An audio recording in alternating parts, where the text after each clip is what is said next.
We're joined by Tom. And Tom, what is your last name? Catali. And you are here at the all-new Muller Hyundai right here on Memorial Parkway. You know, previously this was State Line Ford and Hyundai, and now it's become Muller. And I know you are a part of it and excited to be a part of it.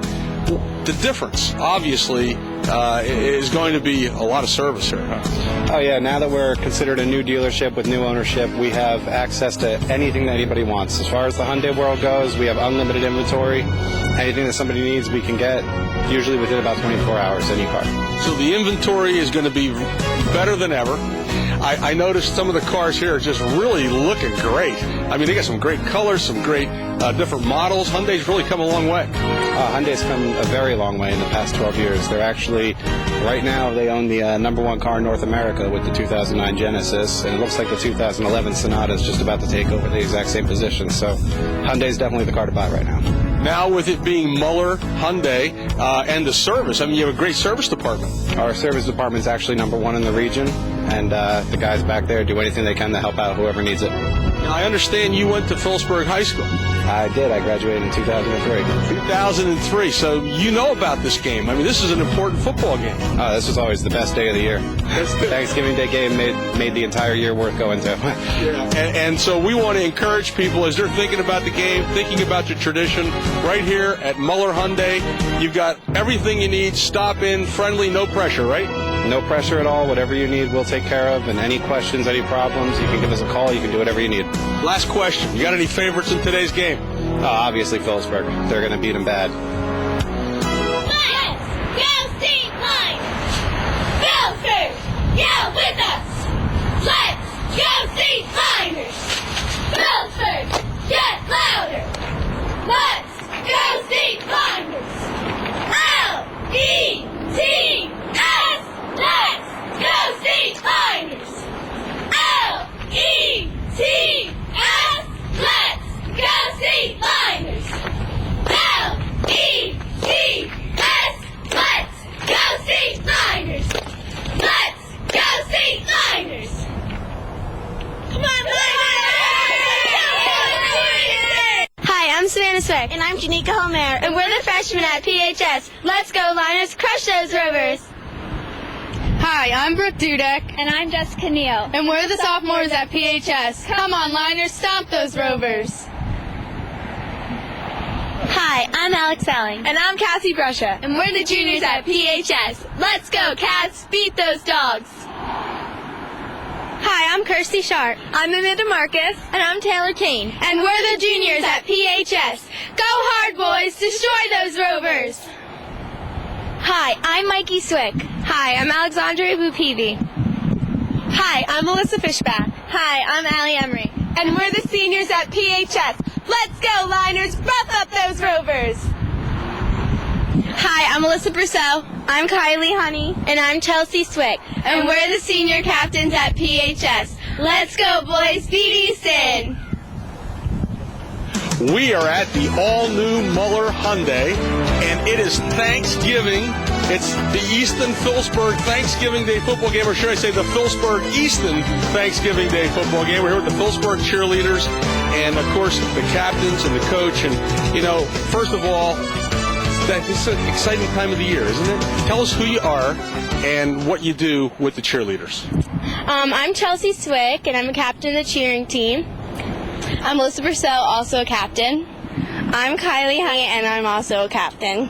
Okay, so let's talk about what it means to be a cheerleader. Obviously, there's a lot of work involved. You guys are at all the games, rain or shine, cold weather, warm weather, you're there. How do you prepare for that? What makes you want to do all that? Well, you have to be mentally tough. You have to get out there and want to have fun and want to work hard. Yeah, and you do. Yeah, we do. Now, when do you start preparing for cheerleading? Actually, in the summer. We practice all summer long. We try out in April, so we really only have like 2 months off. What do you like best about cheerleading? I like the chance to be able to work hard with my team and see what we can do, and I love the part of competition and competing. You do a lot of competition, don't you? Yeah, we have a lot. We actually have a few coming up, so. I see a lot of flipping people in the air and turning around. Does that take a lot of practice? Yeah. I mean, you have to go to gymnastics, and at practice, you just work really hard to get your tumbling and stuff. Yeah. So. Now, when people think about the cheerleaders, they just expect them to show up, but you guys are working all year long. Is it any different? I mean, you go every football game, but then comes Thanksgiving, this most important game. A lot of people don't have a Thanksgiving Day game. They don't realize it. What's different about that game for you? Just the crowd and the energy in the stands. It's awesome. It's a great feeling. Yeah. Yeah. And how about for you? Same thing, big crowd. You love the crowd? Yeah. Anything different for you? Just that it's just a lot more fun because of everyone that's there, and you just want your team to win, of course, so it's a lot more pressure. What do captains do? What is your job as a captain? To motivate the team and to have everyone look up to you and give a good example to them so that they want to work hard and eventually be the captain one day.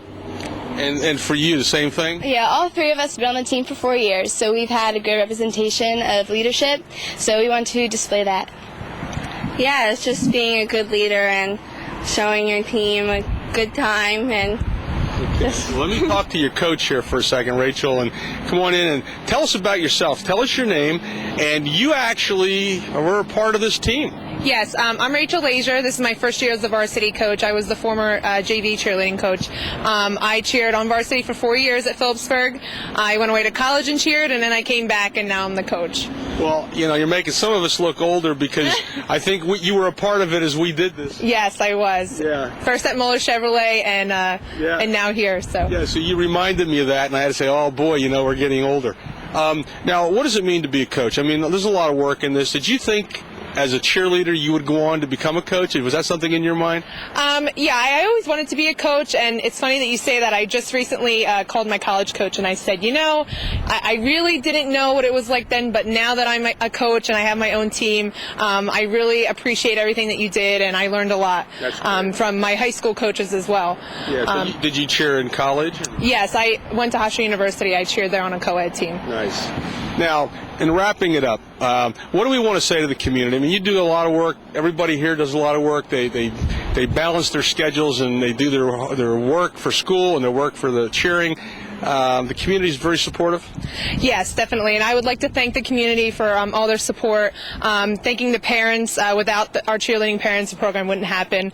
I'd also like to thank my 2 assistant coaches, Brooke Flynn and Stephanie Miller. They helped me out a lot throughout the year. Well, we appreciate everything you're doing. Keep up the great work. Thank you very much. Now, what do you guys think about the Thanksgiving Day game that's about to start here? We have any favorites? Phillipsburg! You think Phillipsburg's got it under control? Oh yeah, they better. They better have it under control. Any final word? Definitely gonna win. I'm 100% sure. I took my Camaro to Mako for an awesome paint job. Mako expertly repaired my BMW too. And, believe it or not, my insurance agent recommended them. I was back in my car in no time. That's why I choose Mako for paint. And collision. But if you need paint now, you need Mako now. Take advantage of Mako's Black Friday prices all week. Save on paint, bodywork, collision repair, pinstripes, and much more. Act now and save 10 to 50%. This sale absolutely ends 5 p.m. Friday and may never happen again. Whatever your better get Mako.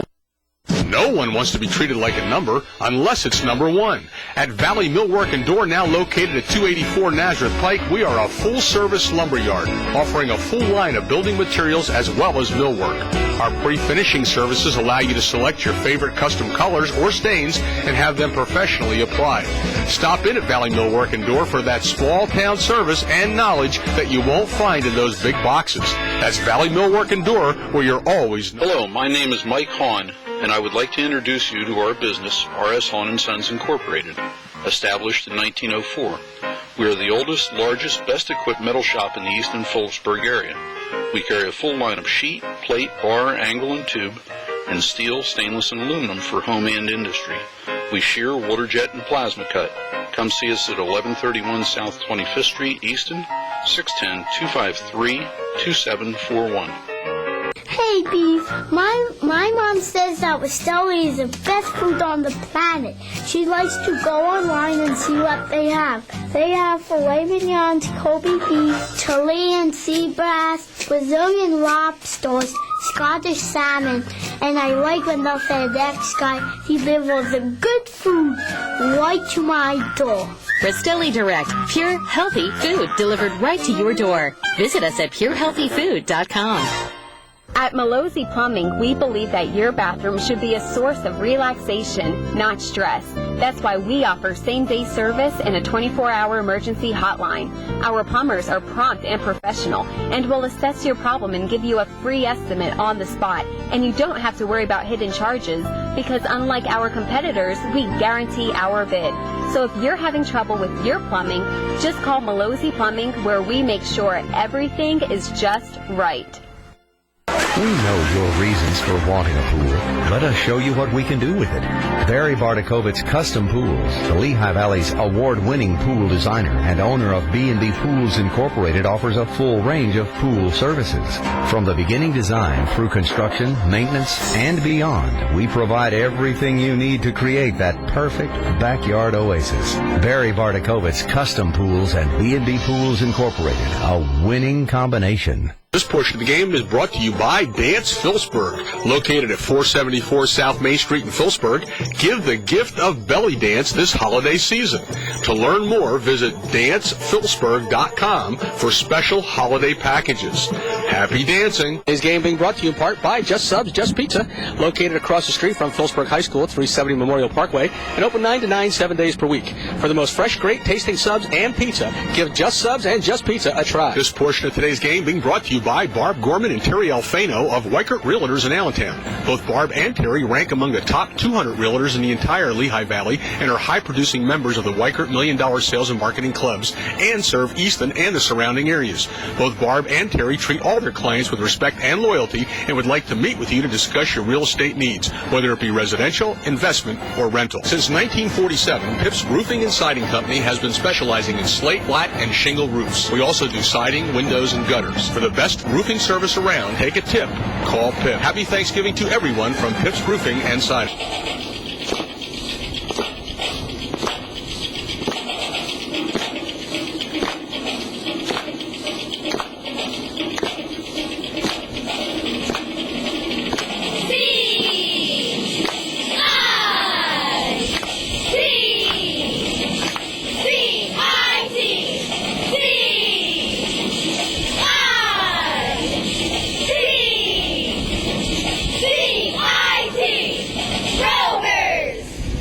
Another year has passed, and we're here for the most exciting time of the year. It's Thanksgiving, and where are we? We're at CIT, where everything begins. I'm here with Mr. Ron Roth. And Ron, tell us about yourself for a second, what you do here, but also this is many years CIT is supportive not only of the community, but of this great tradition, Easton, Phillipsburg, Thanksgiving Day football. Tell us what it means to you and CIT. Well, we're certainly proud and happy again to sponsor the game.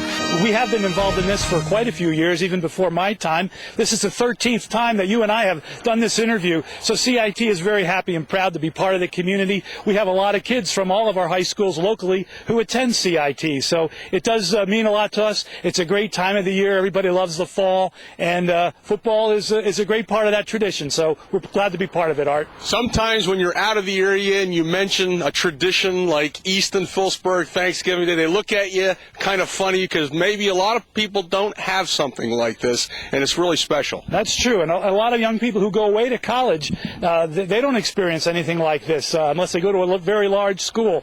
But people do hear about it, and your television show certainly brings it to a lot of people, and it's a terrific tradition that many of us remember since we were kids, if you can believe that. Yeah, amazing. And CIT is a tradition, and let's talk about what's new at CIT because there's some interesting things we're going to bring across here. Yes, actually we're ready to begin a very interesting project. We're going to be building a solar energy project here at CIT. We can't really see it from here, but it's outside on the bank behind our school, and we're going to be generating our own electricity, and our school is a complete electric building, but we're going to be generating approximately 17% of all the power that we need right here on site.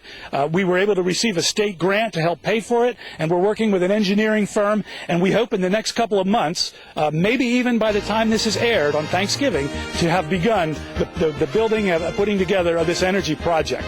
Now, I know part of that is you never leave the students behind, so they get the advantage of learning about all that. And I know you had a chance to talk to a few. Set that up for us. Sure. A little while ago, we were inside in our electrical technology program, and we talked to some of our students about solar power and renewable energy and how it can be taught and applied for them to prepare for their futures. So we're going to go in and see that clip of our students inside.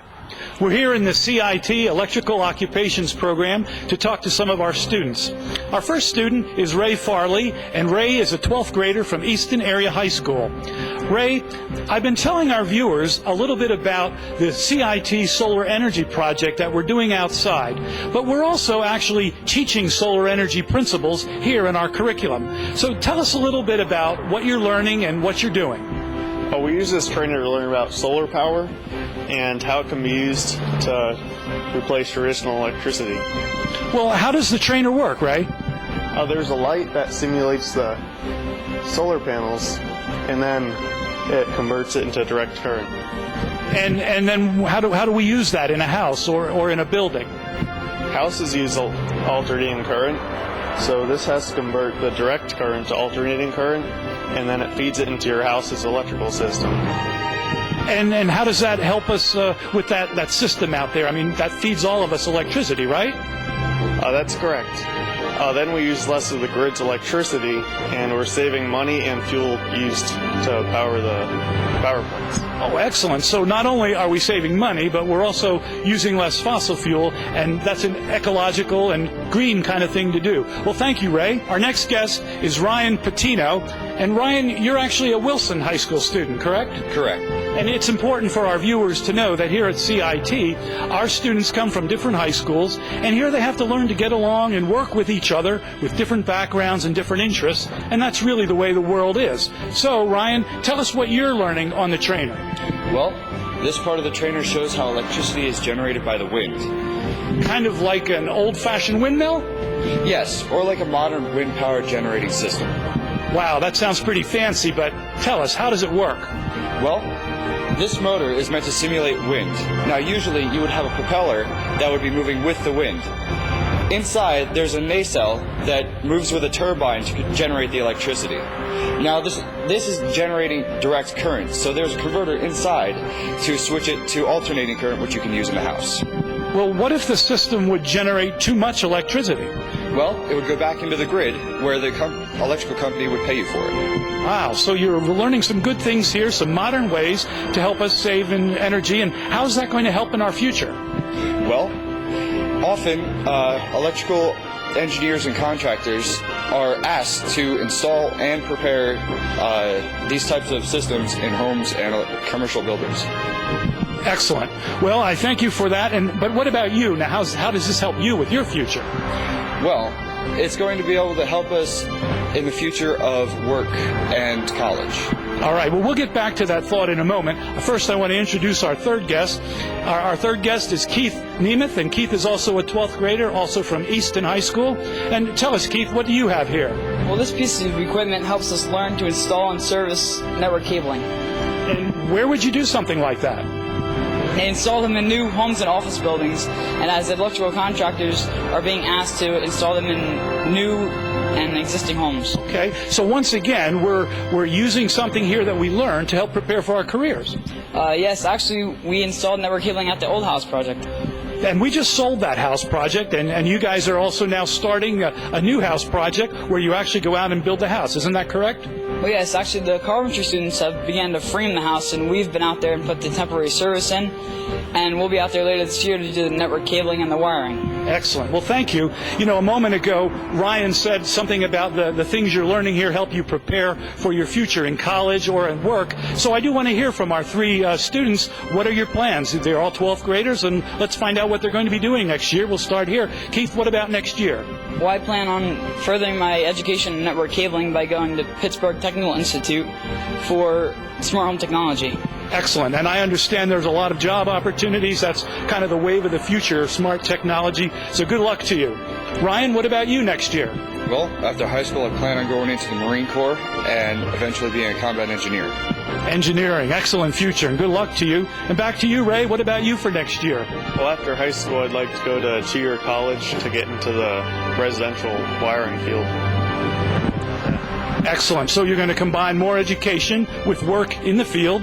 Very good. Well, folks, I want to thank you for helping us, guys. Also want to thank their teacher, Mr. Joe Stemrick, and good luck to all of you. These students are from one of just 19 different programs here at CIT.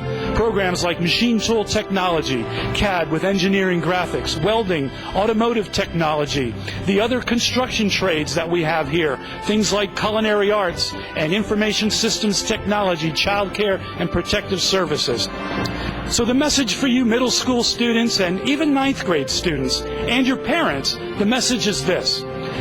When you go to high school, enroll in good, strong academic classes and combine them with a career and technical education program right here at CIT to help you prepare for a bright future. Little electrical humor, folks. If you want to learn more about CIT, talk to your school's guidance counselor or check us out on the web at CITVT. Running quarterback like Pacioli? Definitely. He's a very agile quarterback, and we're not used to that too much until we get into the playoffs when we're going back for our pass drops, and by the time we look back at the quarterback to see where he's looking, he's already out of the pocket rolling and running. So we have to adjust to that. If Sean McNerney writes his perfect ending to Easton and Phillipsburg on Thanksgiving Day, how does it go? We'll all have to have our minds in place. O-line's got to come out, fire low. Back's got to run hard. Defense has got to do their job. Everybody fill their gaps, read their guards, and come out and play hard. Sean McNerney, thanks for taking time for us, and best of luck on Thanksgiving morning. Thank you very much. Sean McNerney of the Phillipsburg State Line. Also, we have Gerald Vandecruz who joins us. And Gerald, I think one of the things that comes to mind when we talk about Easton and Phillipsburg, not only tradition, but heavy hitters. This is a game of heavy hitters, and you're one of those guys. Yeah, I'd say so. I hit hard, play hard. I try my best. There's always been so many storylines in this game. And year in and year out, we talk about running backs.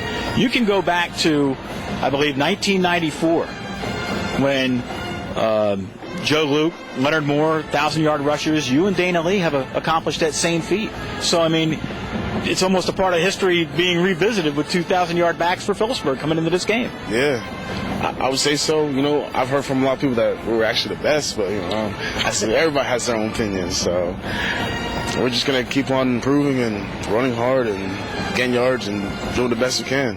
What has been the key to Phillipsburg's success this season? The key? I say the unity. Everyone's together, more like brothers this year. You know, for all 4 years that I've been on this team, I think this team's been more together, more as one, more of a family. That's really what the Thanksgiving tradition is all about when you think about it. I mean, people have to come together, and to be victorious in that game, you have to be on par or even more than that. I mean, as far as unity goes. Yeah, I say so. You know, you can't win with just individuals. Everyone has to do their own job to win.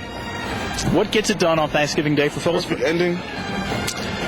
I can tell you what the perfect ending would look like. Okay. We win the game. Everybody comes rushing on the field, chanting our names. Dan and I both have an amazing game. Coaches are happy. We're dumping water on Coach Stem. We make the whole team, the whole town happy and proud. Gerald Vandecruz, thanks for taking time out for us, and best of luck on the Hill on Thanksgiving morning. Oh, thank you. Gerald Vandecruz of the Phillipsburg State Line. Right now we're joined by another captain of the Phillipsburg State Liners, and Justin Scorzo, the starting quarterback. And Justin, if everything goes right, this could be one of the more interesting Easton Phillipsburg games because we could have a nice quarterback matchup. Oh, yeah. We can't always say that. Oh, yeah. It should be a good one. It really should be. And hopefully, we'll be ready to play. Do you take a look at what goes on the other side of the river and keep tabs on Mr. Pacioli? Yeah, every week I look to see what how he's doing and how the team's doing and everything that's going on with them too. You've had a record-setting season, and so have some of your running backs. I mean, when people are going to look back at this Phillipsburg State Liner team, this could be one of the all-time State Liner squads. Oh yeah, it means a lot to all of us. Having a great backfield like we do, a dynamic duo back there. And then my passing just complements that, and to be able to have that means a lot. And we've all been playing together since you can remember, like 8 years old. So it means a lot. Another thing that means a lot is the rivalry. Easton and Phillipsburg. What does it mean to Justin Scorzo? It means a lot. I mean, obviously I had to sit through my freshman year and sophomore year watching the game, and definitely don't want that this year. But, it's something that it really does mean a lot. The town, it's just everything. Pretty much, that's our main goal. Do you, as a senior, have a chance to pass that on down to the younger players in the program to get them to realize that it's a lot more than just any regular season game or maybe even a playoff game? Oh yeah, I think we all know what it means and what it means to this town and the tradition of Phillipsburg. If you could write your perfect ending, A, I guess you'd be on the field. Secondly, how would it go for the Liners? We'll get the victory. Big. Big? Yeah. Well, anyone would be big, right? Yeah. I mean, anyone would be big, but, that's what we want. Justin Scorzo, thanks for taking time for us. Stay healthy, and hopefully we'll see you on Thanksgiving Day. Thank you. That's Justin Scorzo of the Phillipsburg State Line.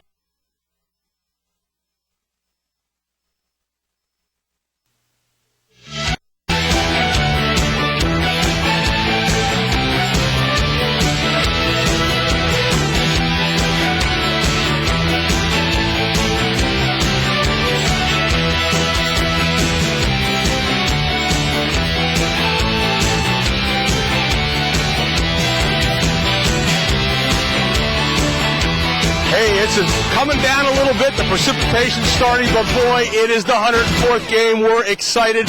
Easton meets Phillipsburg again right here at Lafayette College, and we're on Fisher Field. And right now, I'm joined by Ab Boonswang, Dr. Ab Boonswang from Easton Hospital. Easton Hospital is a sponsor, a big sponsor, an important sponsor, not only for the game, but for life. Because all of us look at Easton Hospital. Tell us a little about yourself and Easton Hospital. Let's move this over just a little bit here. Well, thank you, Art.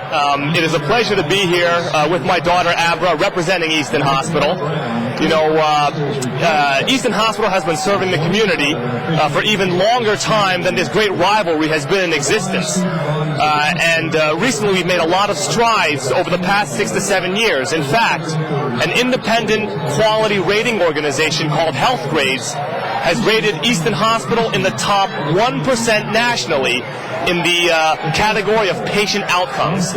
And so everybody in Easton and Peaburg and the surrounding communities can be confident that Easton offers world-class care with a community feel.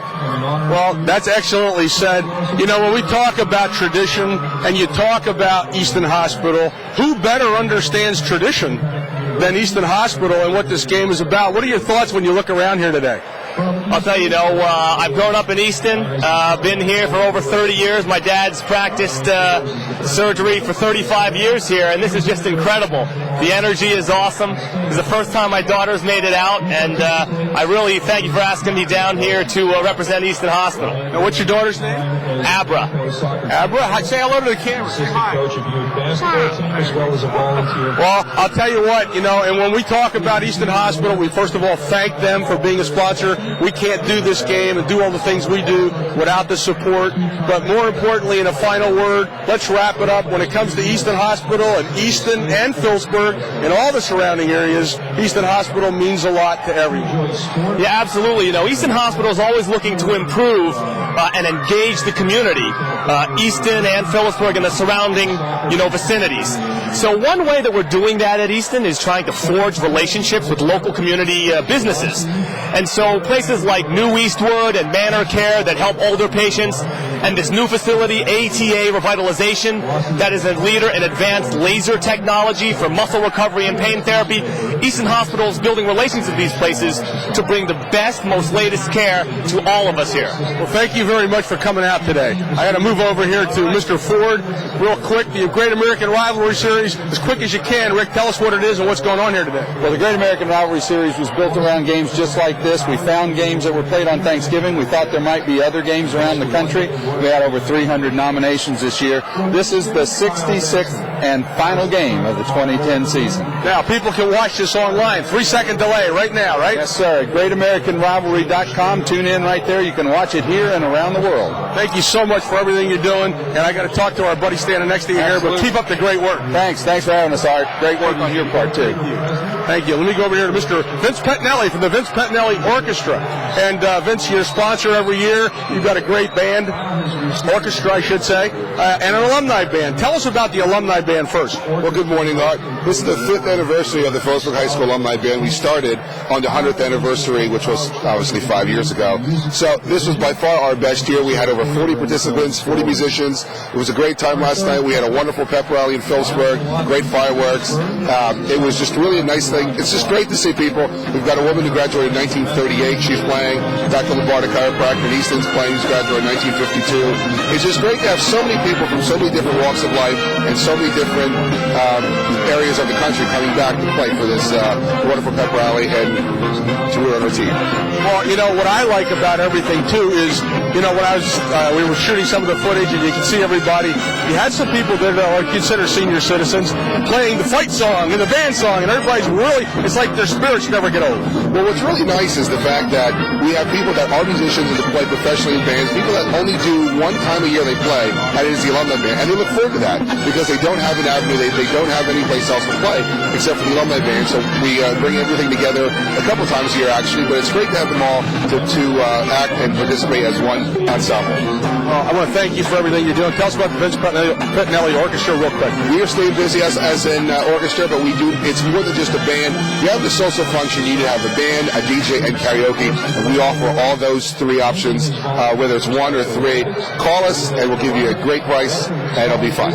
And you are a sponsor of today's band entertainment. We thank you so much. Every year you've been doing that. Please keep up the great work. Thank you. Thank you very much. Everybody have a great Thanksgiving. Now, in wrapping up our segment here, you know, I just want to talk one last time about the sponsors. On today's game, you'll see a lot of sponsors. That's what it takes to make this work. If you see the businesses on this game, please thank them. Thank the sponsors. Sure, there's a lot of them. That's how we pay for the game. That's how we pay for the rings. That's how we pay for the banquet. And if you're not a sponsor, please consider being one. Here's 3 websites: SportsTraditionsNetwork.com, EastonPBurgFootball.com, or PBurgEastonFootball.com. Please go online. Please check it out. You can see all the videos and the highlights for all the years we've televised the game. And you can become a sponsor for next year's ring banquet. Without your help, we can't do it. So, in saying all that, let's get on with the game. It's getting exciting. My name is Art Cardos, and I'm looking forward to the great action that's about to happen right here today for the 104th playing of Easton and Phillipsburg. Local independent insurance agent, you can still experience real value. We will tailor your insurance to your specific needs, business or family. We don't work for some big company, we work for you. So contact Ahart, Frenzy & Smith for all your insurance needs. And Jimmy's Hot Dogs reminding you when you're out doing your Christmas shopping or just anytime, stop in for our delicious Jimmy's Hot Dogs at the 25th Street Shopping Center in Easton. Jimmy's Hot Dogs wishes all of you happy holidays. And the Rousseau Law Offices of Phillipsburg, New Jersey are proud to be a sponsor of this great high school tradition. We wish a happy and safe holiday season to everyone. And by Presto Cleaning Service, serving the Lehigh Valley and New Jersey. We specialize in both commercial and residential cleaning. We are family owned and we believe in offering truly the best service. The holidays are right around the corner. Give us a call and let us exceed your cleaning needs. Thank you from all of us at Presto Cleaning, where exceeding your expectations is our mission. We wish everyone a safe and happy holiday season. And by Mako, the auto collision shop that paints cars, located in Allentown. Anthony and all his employees wishing everyone a happy and safe holiday season. Experience the miracle of LASIK vision correction at Lehigh Valley Center for Sight, located at 1739 Fairmont Street in Allentown. We want you to see the whole game in vivid detail. Doctors Trachtenberg, Ross, Moran, Grover, and Audier have over 75 years combined experience in specialty eye care, including the treatment of glaucoma, macular degeneration, and custom view LASIK, where Dr. Moran can tailor the LASIK procedure to your eyes. Call now at 610-398-2020 or check us out on the web at centerforsight.com. We are proud to be a supporter of this great tradition. Sport Care is a premier field management company that offers maintenance programs for synthetic sports fields and recreation areas. We strive to provide excellent playability for all sport fields, and we're proud to be a part of this rich tradition between Phillipsburg and Easton, and we wish both teams much success. And remember, a clean field looks better, plays better, and lasts longer. Warren Hospital of Phillipsburg, New Jersey is a proud supporter of this great Easton Phillipsburg tradition. Happy Thanksgiving from everyone at Warren Hospital. And remember, Warren Hospital, where caring is our calling. Everything is still the same at ABE Car Care Centers. Cliff Quinn Sr. and Jim Coop may have retired, but they're still around making sure things are right. Same quality workmanship, same superior service. For brakes, mufflers, tune-ups, and inspections, ABE Car Care Center does it all. The original is always the best. Cliff Quinn Jr. and his crew are no dumb bunnies. These guys are really good. Everything is still the same. Car Care Plus, only at ABE Car Care Centers. Today, Easton will take a shot at history. Justin Pacioli, the school's all-time passing leader, has guided the Red Rovers to an 11-1 record. But with a win this morning, they would obtain a 5th consecutive victory over Phillipsburg, thus tying a record in the series that dates back to 1905. The Stateliners, well, they'll try to avoid that dubious honor with some record setters of their own. For the first time in 16 years, the Liners have a pair of 1,000-yard rushers in Dana Lee and Gerald Vandecruz. Add in a record-setting quarterback in Justin Scorzo, and that could be their Thanksgiving Day recipe for success. It's the #1 high school football rivalry in the country as the Easton Red Rovers take on the Phillipsburg Stateliners next on the Sports Traditions Network.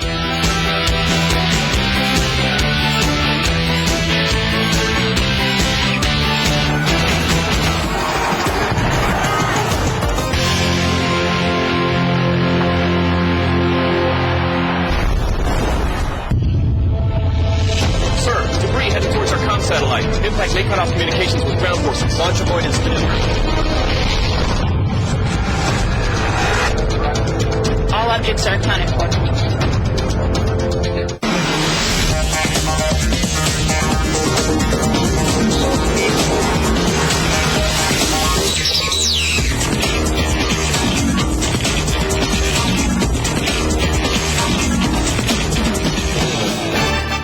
Live from Fisher Stadium on the campus of Lafayette College, the Sports Traditions Network presents the #1 high school football rivalry in the nation as the 11-1 Easton Red Rovers take on the 8-2 Phillipsburg Stateliners. Hello again, everyone. I'm Mick Moninghoff, and from all of us here at Sports Traditions Network, happy Thanksgiving. Yes, this tradition of Easton and Phillipsburg is steeped with a lot of heritage, but Easton stands on the precipice of a little history today. With their win this afternoon, if they win, they would now have 5 consecutive wins in a series. That means they would tie an outstanding record, which is held by both schools.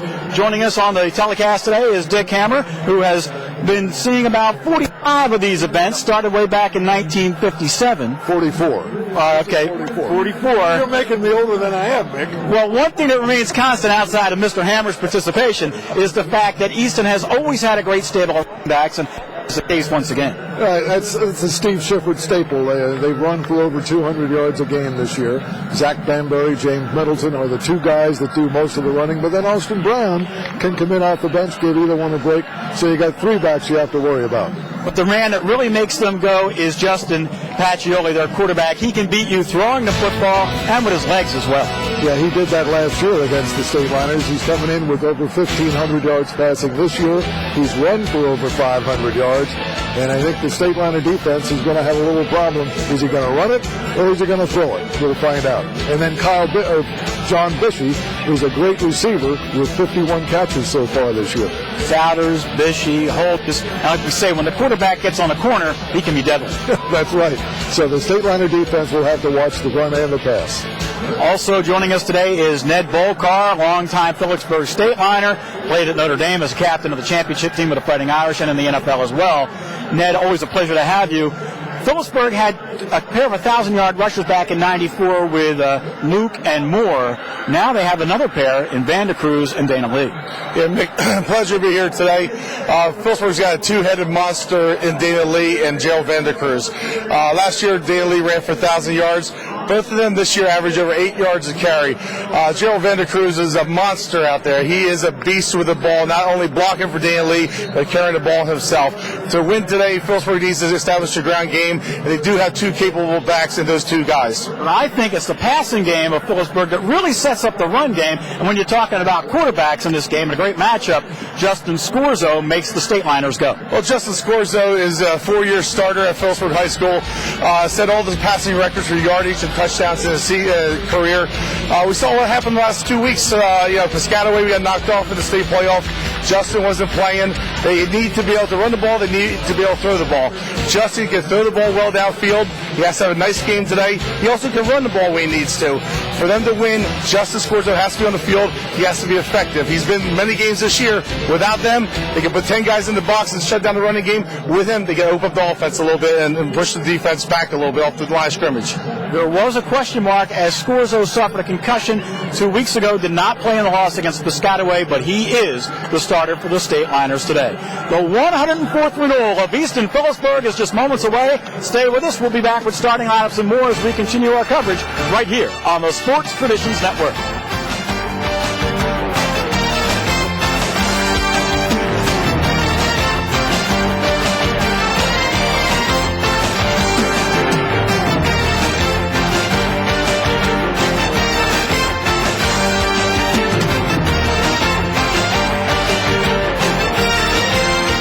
Spaghetti House of Easton.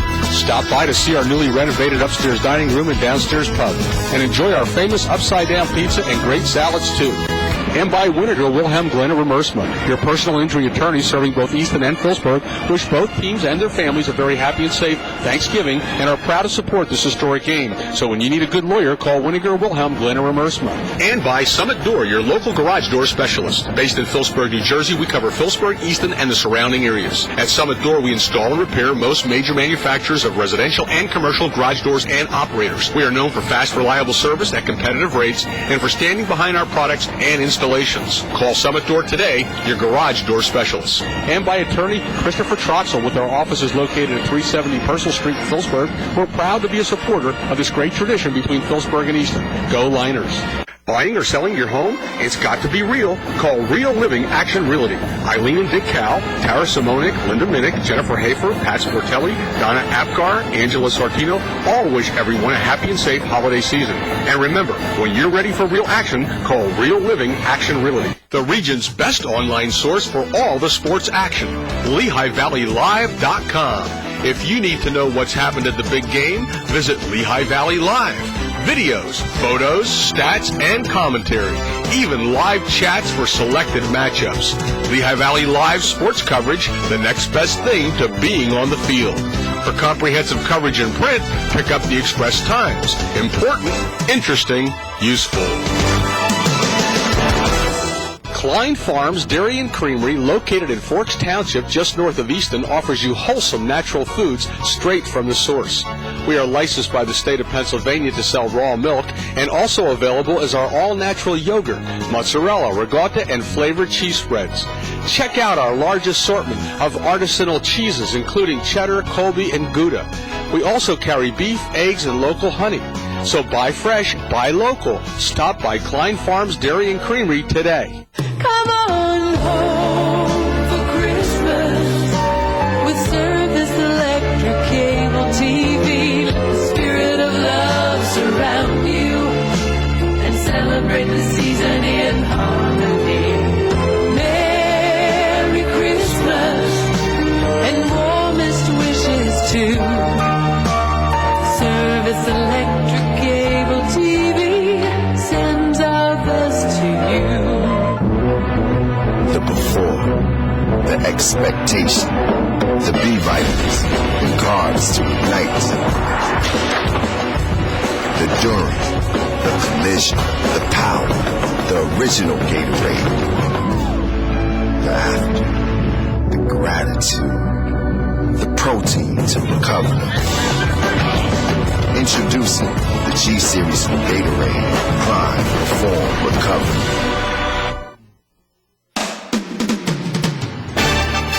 Welcome back to Fisher Stadium on the College of Lafayette, as we are just about 6 minutes away from the kickoff of the 104th meeting of Easton and Phillipsburg.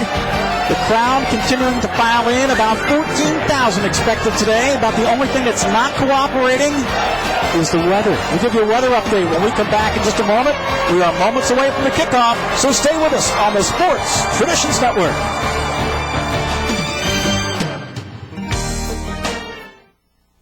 At Easton, your heart is in good hands. We offer an accredited chest pain center, which means we offer a streamlined approach to treating cardiac emergencies. Faster delivery of treatment that reduces damage to the heart. If you experience heart attack symptoms, call 911. Get to Easton Hospital's accredited chest pain center. Better healthcare really does start here.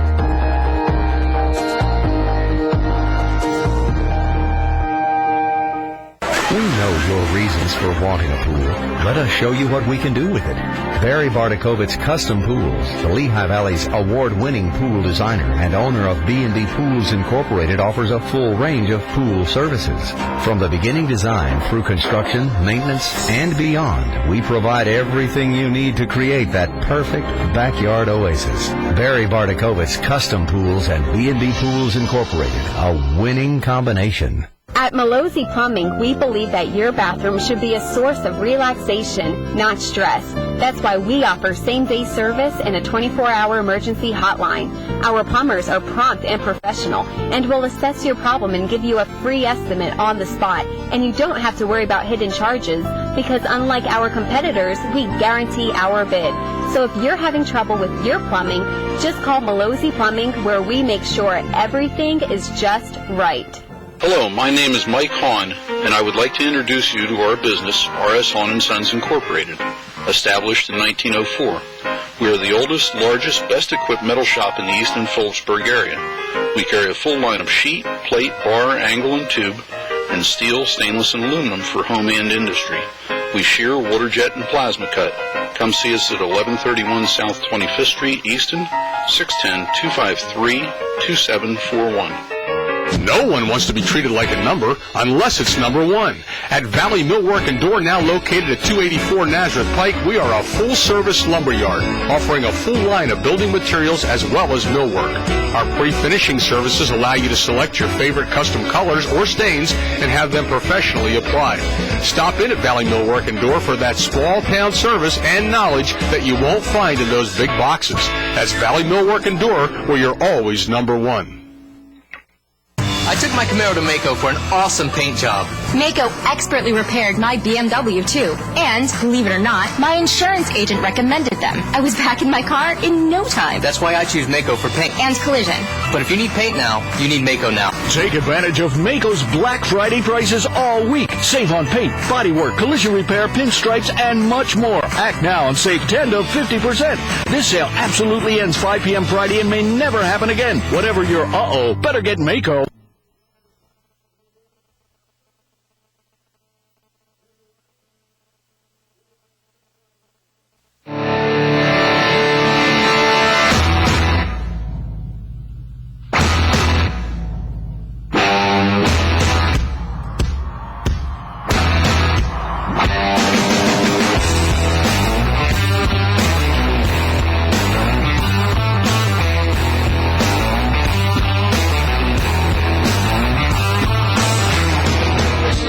Welcome back to Fisher Stadium, the campus of Lafayette College, as we are set for the 104th renewal of Easton and Phillipsburg. Nick Moninghoff along with Dick Hammer and Ned Bolkarn. Also joining us today from the Great American Rivalry Series is Ryan Moser, as this game is being streamed live across the web. Let's go downstairs and meet Ryan right now. And Ryan, what do you have for us? Well, guys, I'm down here on the sidelines. Happy Thanksgiving to everyone. And right now, as you can see, it is snowing. The stands are packed. It's about 36 degrees. That's the last time I checked. It may have dropped since then. But this is an unbelievable atmosphere. There's no place you'd rather be on Thanksgiving Day than right here, right now at the Easton Peabody game. The Great American Rivalry Series is thrilled to be here, and I know we are guaranteed an awesome, awesome football game today. I'm going to send it back up to you guys. Thank you very much, Ryan. The crowd comes to its feet now for the singing of God Bless America.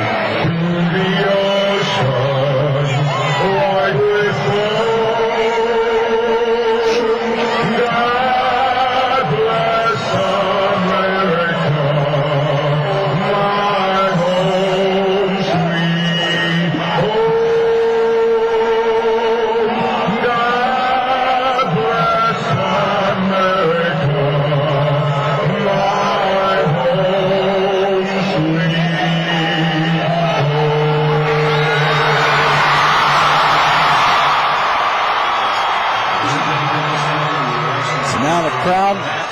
At this time, we would like to recognize now recognizing within the democratic process by directing our attention to the southeast corner. I believe the flag will be, colors will be presented.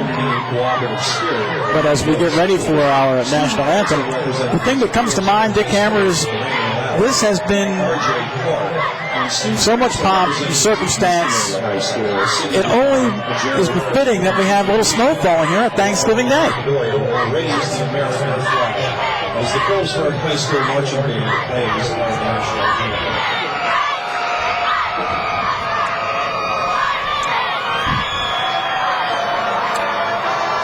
And now, here's our national anthem.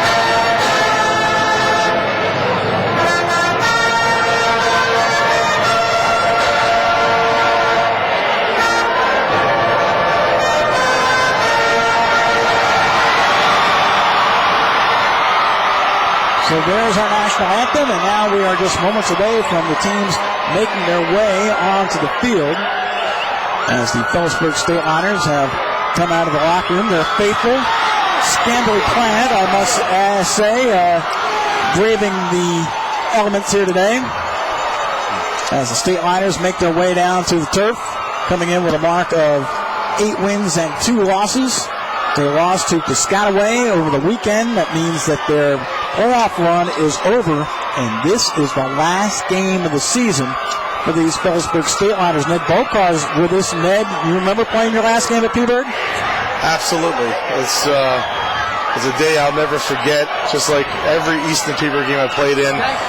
It's with me every day of my life, and for the seniors out there, you know, they got 1 game left in their whole career, and there's no reason they can't lay everything on the line today. This is about as big as it gets for them. And, of course, as we mentioned, they have running backs and Gerald Vandecruz and Dana Lee, both over 1,000 yards this season. The last backs to do that were Leonard Moore and Joe Root back in the 94 season, and the record-setting quarterback in Justin Scorzo, who has set records in passing yards with over 4,100 and 37 touchdowns. Easton has had the upper hand on Thanksgiving Day. 58 wins to 40 losses and 5 ties. Last year, Easton with a 26-10 victory, and they've won 4 straight, as we mentioned in our open today. A win here today would tie a record that has been held by both teams. Twice Phillipsburg has won 5 consecutive times. Easton has done it 3 times so far in this series, which started back in 1905.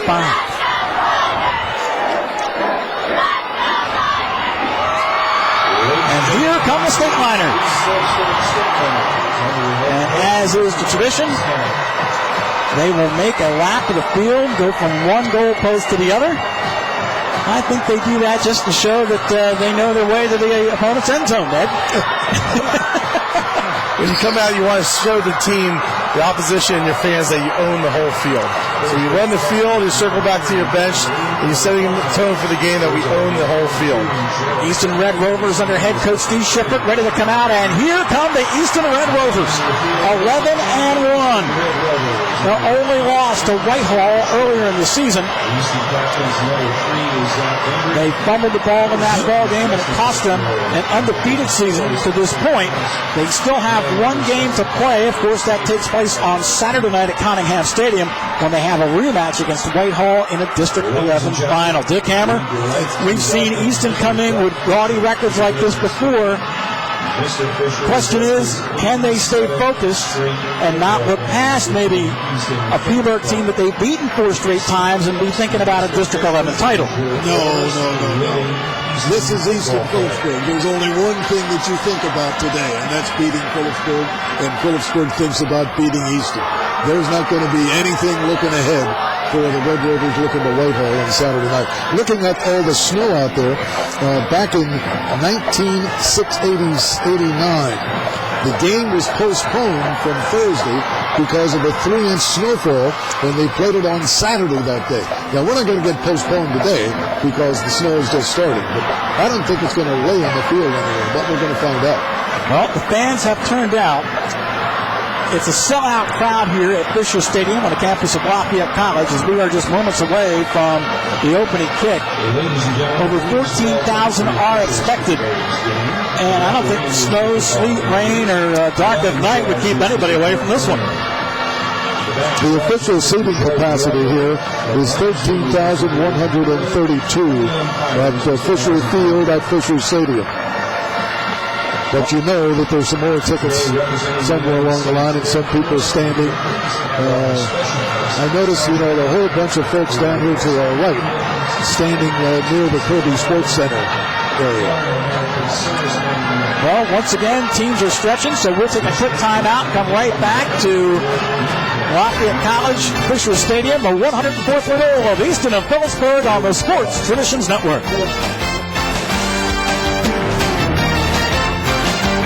Brought to you by your friends at Lessick Oil and Propane, wishing everyone a happy Thanksgiving. Remember us for all your oil and propane needs. Good luck to both teams. And by Plum Tech Services, located at 690A South Main Street in Phillipsburg, and offering 24-hour emergency service for all your plumbing, heating, cooling, and drain cleaning needs. We offer complete financing on heating systems with up to $3,000 federal tax credit. And by Co-Insurance. Happy Thanksgiving from Robin and everyone at Co-Insurance, located at 344 South Main Street in Phillipsburg. We specialize in auto, home, health, and business insurance. Shop locally for great service and price. By Cooper Electric, serving our area with over 30 locations and now featuring Square D. Visit our Phillipsburg or Bethlehem stores for all your electric needs. Happy Thanksgiving to everyone from Cooper Electric. And by the Triumph Hospital, located at 250 South 25th Street in Easton. Discover the highest quality care when you need it the most. When your loved one is in the hospital and needs additional care, call Triumph Hospital, Lehigh Valley's choice for long-term acute care.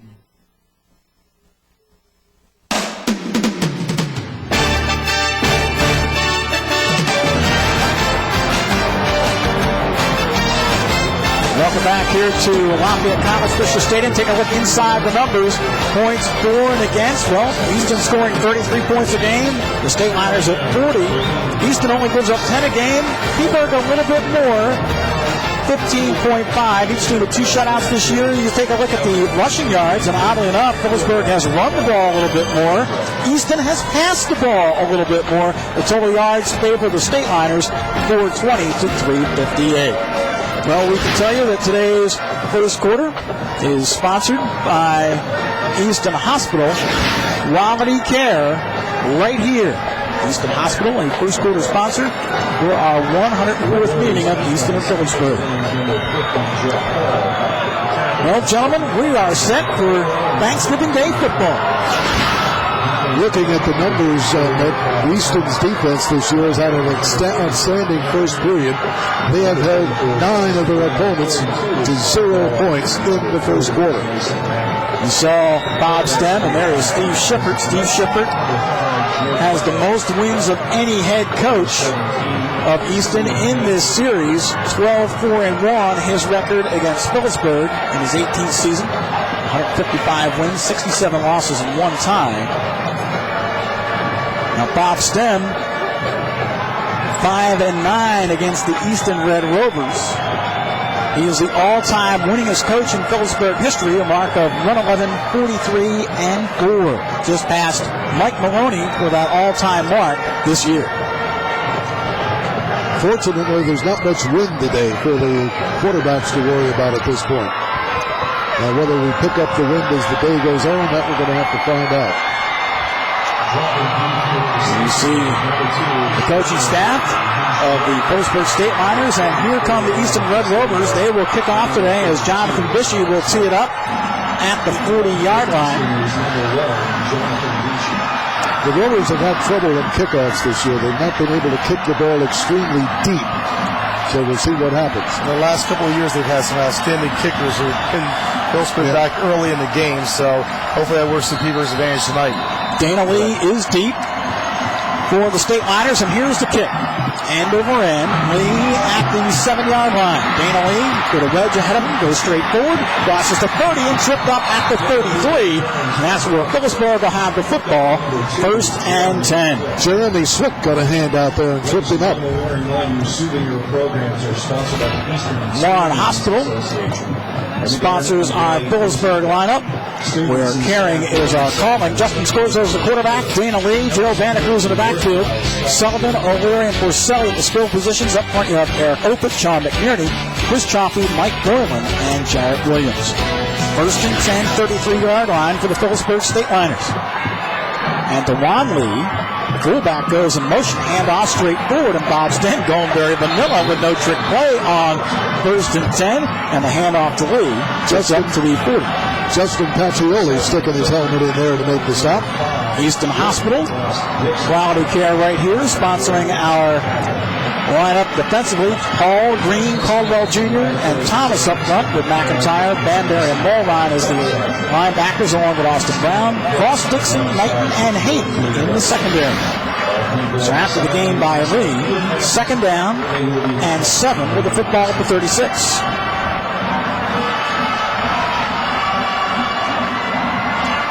Power eye look here for Phillipsburg.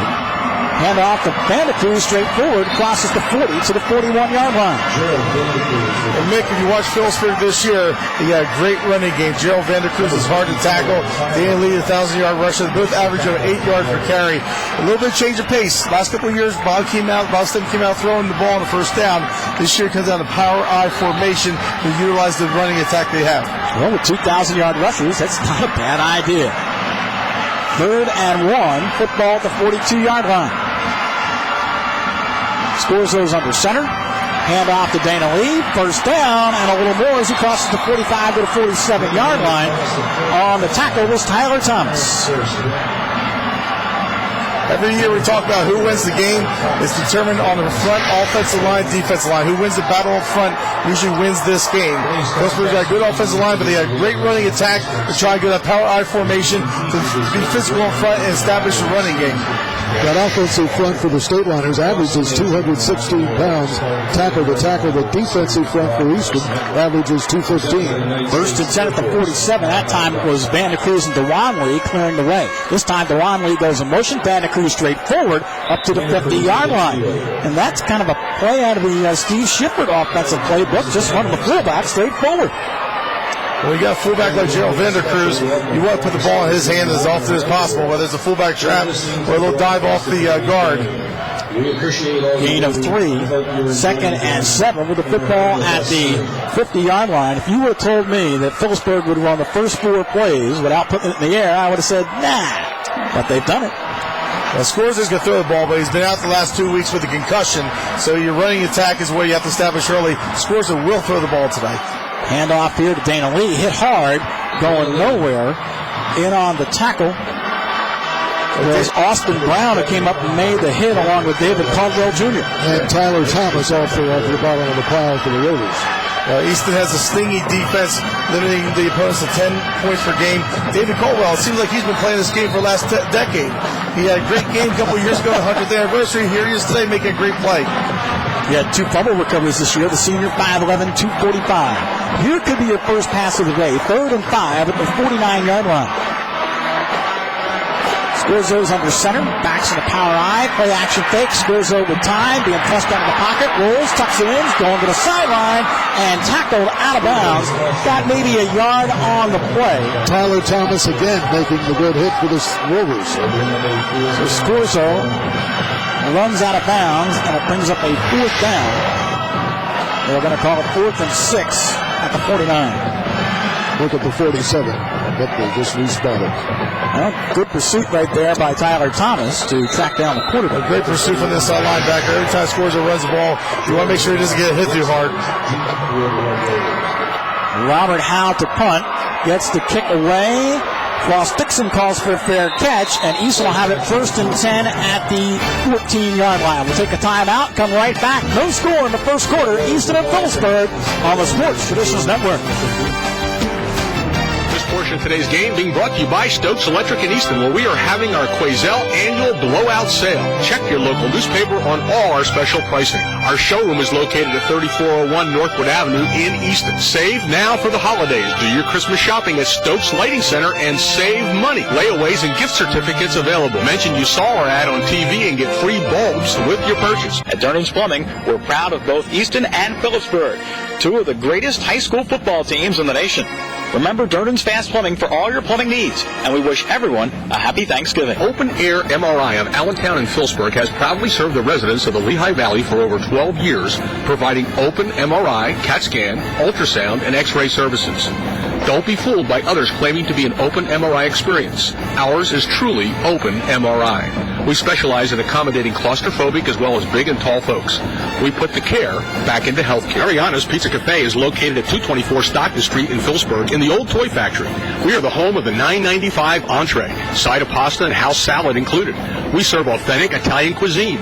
We deliver. We also do catering for all occasions. Call for a free catering consultation for your next event or party or luncheon.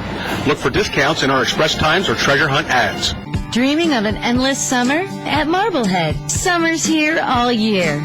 Delicious, casual, coastal comfort food, clams, oysters, crab cakes, and lobster. Always fresh fish, lobster mac and cheese, slow-roasted prime rib, the best raw bar, tummy-warming chowders, bisques, and stews. Am I drooling? Heartwarming coastal ambiance, sincere service, and true value. Marblehead Chowder House, just off Route 33, William Penn Highway, Easton. This portion of the game is brought to you by Dance Phillipsburg, located at 474 South Main Street in Phillipsburg. Give the gift of belly dance this holiday season. To learn more, visit dancephillipsburg.com for special holiday packages. Happy dancing. Today's game being brought to you in part by Just Subs, Just Pizza, located across the street from Phillipsburg High School, 370 Memorial Parkway, and open 9 to 9, 7 days per week. For the most fresh, great tasting subs and pizza, give Just Subs and Just Pizza a try. This portion of today's game being brought to you by Barb Gorman and Terry Alfano of Weichert Realtors in Allentown. Both Barb and Terry rank among the top 200 realtors in the entire Lehigh Valley and are high-producing members of the Weichert $1 Million Sales and Marketing Clubs and serve Easton and the surrounding areas. Both Barb and Terry treat all their clients with respect and loyalty and would like to meet with you to discuss your real estate needs, whether it be residential, investment, or rental. Since 1947, Pips Roofing and Siding Company has been specializing in slate, flat, and shingle roofs. We also do siding, windows, and gutters. For the best roofing service around, take a tip. Call Pip. Happy Thanksgiving to everyone from Pips Roofing and Siding.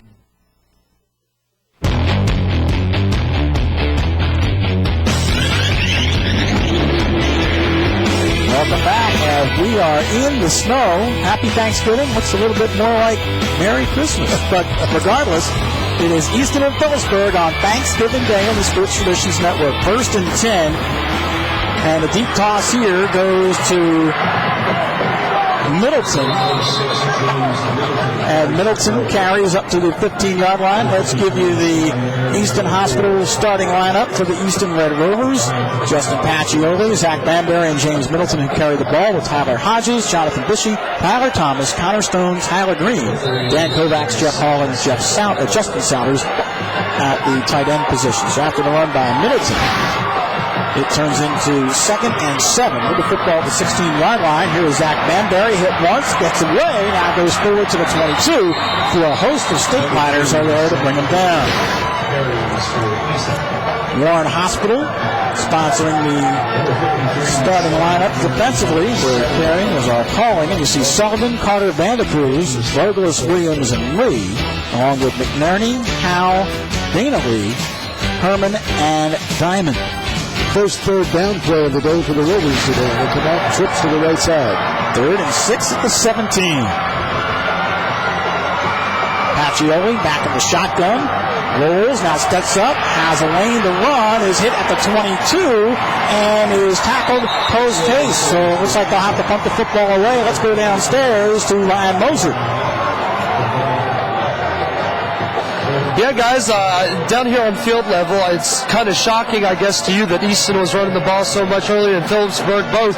But the other night, to hear Coach Schiffer talk about it, a football was made with 2 points so that you could tuck it closely into your body. He said the football was made to run, the football was not made to be thrown, and I would assume that with the conditions to be what they are today, with the snow and the cold, that you would see a lot more of that. But I know that you were surprised to see Phillipsburg run the ball so much early. I would assume that you should see a little bit more of that as we go along. Back to you guys.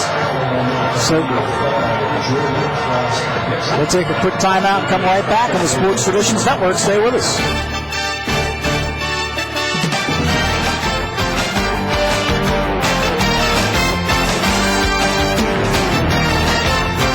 Today's game being brought to you by the Sawmill Golf Course, owned and operated by the Field family. Wishing everyone a happy Thanksgiving. And we want to remind you to stop in and try Sawmill, which is enjoyed by seasoned golfers year-round. Better yet, why not give a gift certificate to Sawmill for those special golfers in your life? And by ERCO Community Credit Union, locally owned and staffed. We are here to provide great products and great services from great people you know. Our name says it all. Integrity, reliability, convenience, outstanding. That's ERCO at 450 Hillcrest Boulevard. See the difference a credit union makes. And by the law offices of Pfeiffer, Bruno, Menotti, and Dish, serving both Easton and Phillipsburg and wishing both teams a great game and everyone a happy and safe holiday season. And by Roseberry Family Dental, where we offer a full range of dental and cosmetic services and quality state-of-the-art dentistry for people of all ages. Give us a call or visit our website. Vic Pugiles has been building quality homes in the Easton Phillipsburg area for over 40 years. The sophisticated homes at Northwood Estates are all cul-de-sac lots and over a third of an acre. Model homes are open every Saturday and Sunday from 1 to 4. Come and choose one of the 6 models starting at $349.9. Contact Real Living Action Realty for more information. Welcome back to Lafayette College. We are scoreless with 6:39 to play in our opening quarter. Easton and Phillipsburg on Thanksgiving Day. Mick Monahan along with Ned Volkar, Dick Hammer, and Ryan Moser. And now Phillipsburg, with its second possession, had to punt after keeping the ball on the ground exclusively on their first drive. A 36-yard punt by Pissy on that last Easton possession.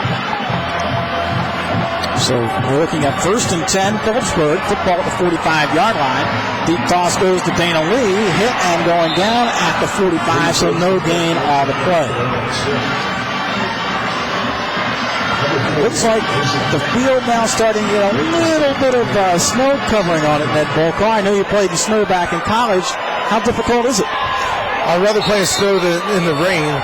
And today, as a player, this is perfect. I mean, it's a little chilly out, not too bad. The snow adds to the atmosphere like a kid playing in the backyard. You couldn't ask for a better setting for the fans and for the players. This is beautiful. 2nd and 10, 45-yard line. Once again in the power I.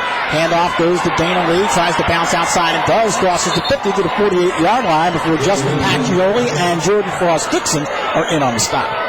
Justin Pacioli, number 7. Coach Stem is sticking with a running game here today, having some success. Nice blocking up front here.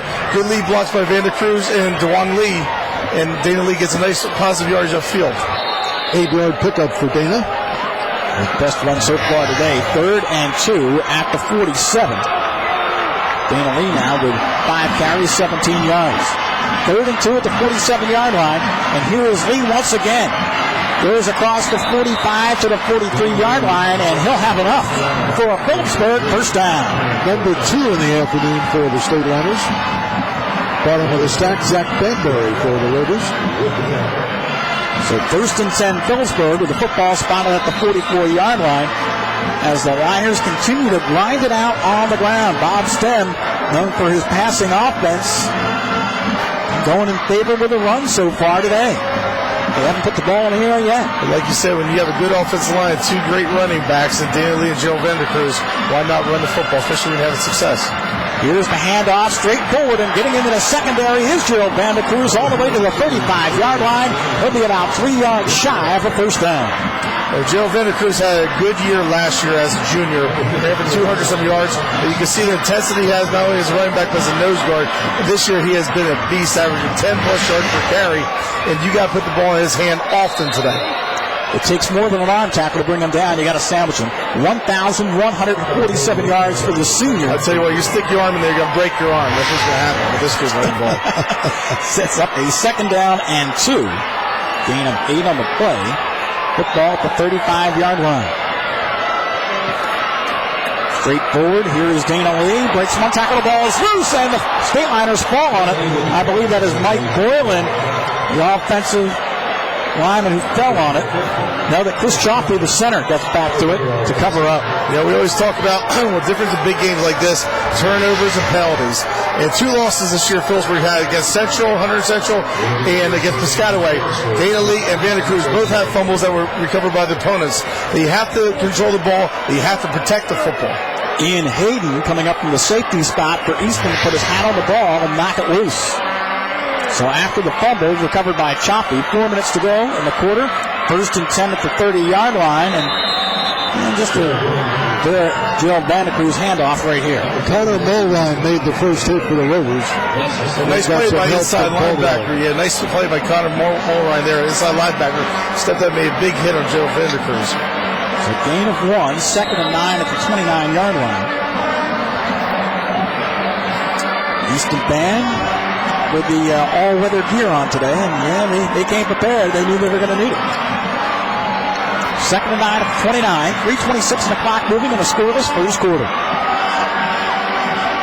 Deep toss here goes to Dana Lee. Hit, breaks one tackle, but not going to get away from the Rovers as they swarm them back at the 38-yard line. Zach Banbury helped out on the tackle. Easton's defense will bend, but they don't break very often. Number 40 made great play fending off the fullback block there. See number 40 fend off the block, forcing Dana Lee wide. Then it's just a swarm of Easton defense rushing to the tackler, to the running back there. Great pursuit by the defense. Tyler Thomas got there first. It's a 3rd and 16 back at the 36-yard line. Well, we may see the first pass by Justin Scorzo today. I would think empty backfield, basically. So now with an empty backfield, and Lee going in motion, scores on a 3-step drop, flushed out, gets away from Caldwell Jr., running back to the line of scrimmage, and Mason McIntyre knocks him out of bounds. And it looks like Phillipsburg will give it up with a 4th down coming up. Real good coverage here by the defensive backfield. There was no place to go for Justin Scorzo, so he did the smart thing, tucked the ball, got some positive yardage upfield. Let's see if Bob wants to go for a 4th down or he wants to kick the ball. 4th and 7 coming up. Tyler Thomas and McIntyre both get the quarterback near the sideline. Anthony Castro is in the ballgame to try a 45-yard field goal. Well, his career long is 46. He hit 2 45-yarders this year. Castro definitely has the leg to hit this.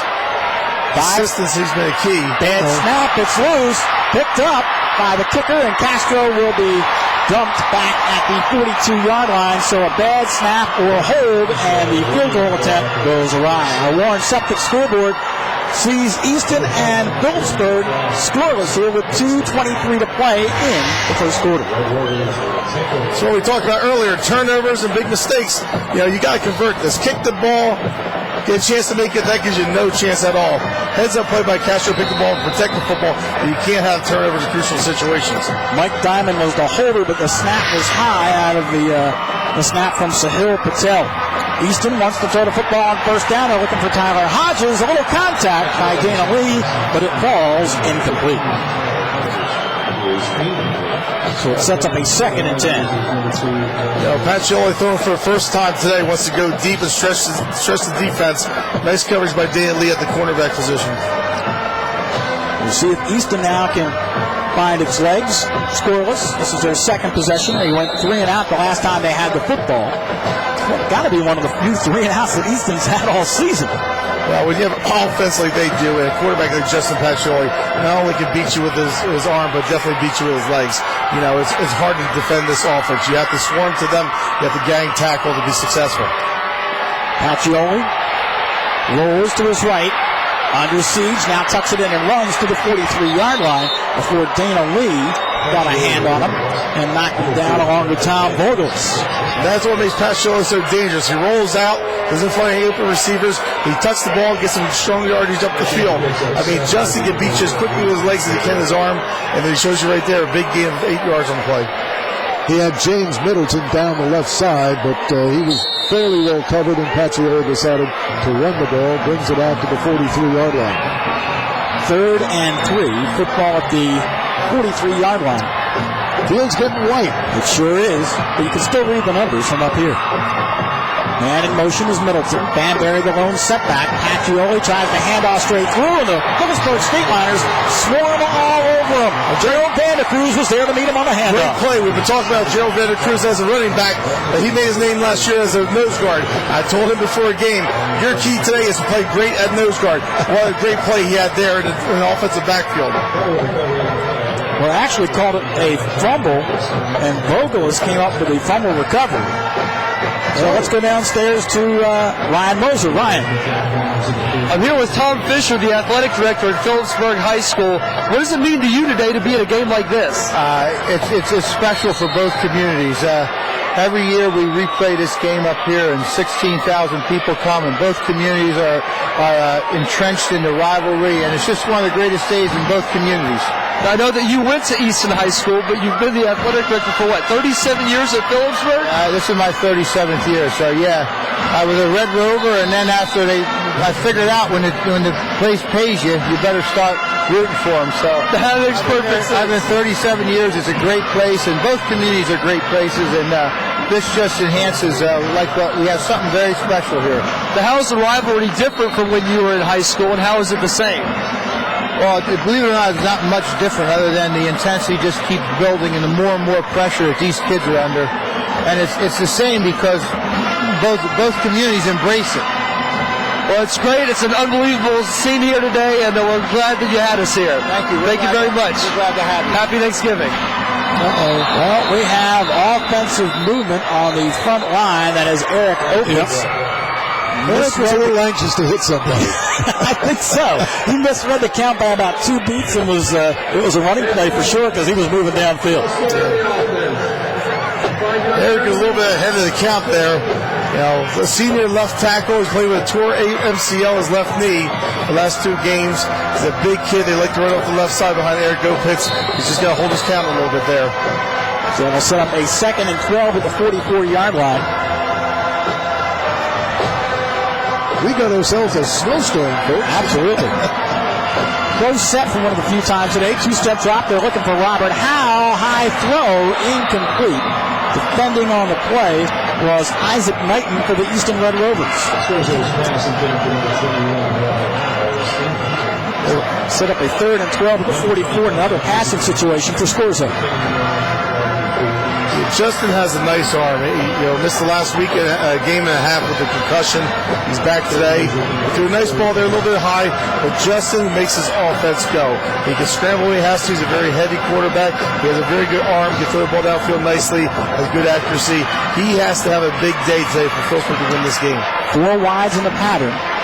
2 to each side, single setback, and a handoff to Vandecruz. Hits the line hard, gets to the 40, but that's all, so he'll be well shy of a first down. Bob Stem trying to catch the Rovers looking pass, and he ran it up the middle, but the middle of the Easton defense was right there. So this will be a punting situation. And Robert Howe is deep in punt formation. Howell's first punt went 40 yards. So on 4th and 8 at the 40-yard line, they are set to kick this away, and we have the end of the quarter. No score. Easton and Phillipsburg as the first quarter comes to an end in the 104th renewal. We'll take a quick timeout and come back to Lafayette College in just a moment on the Sports Traditions Network.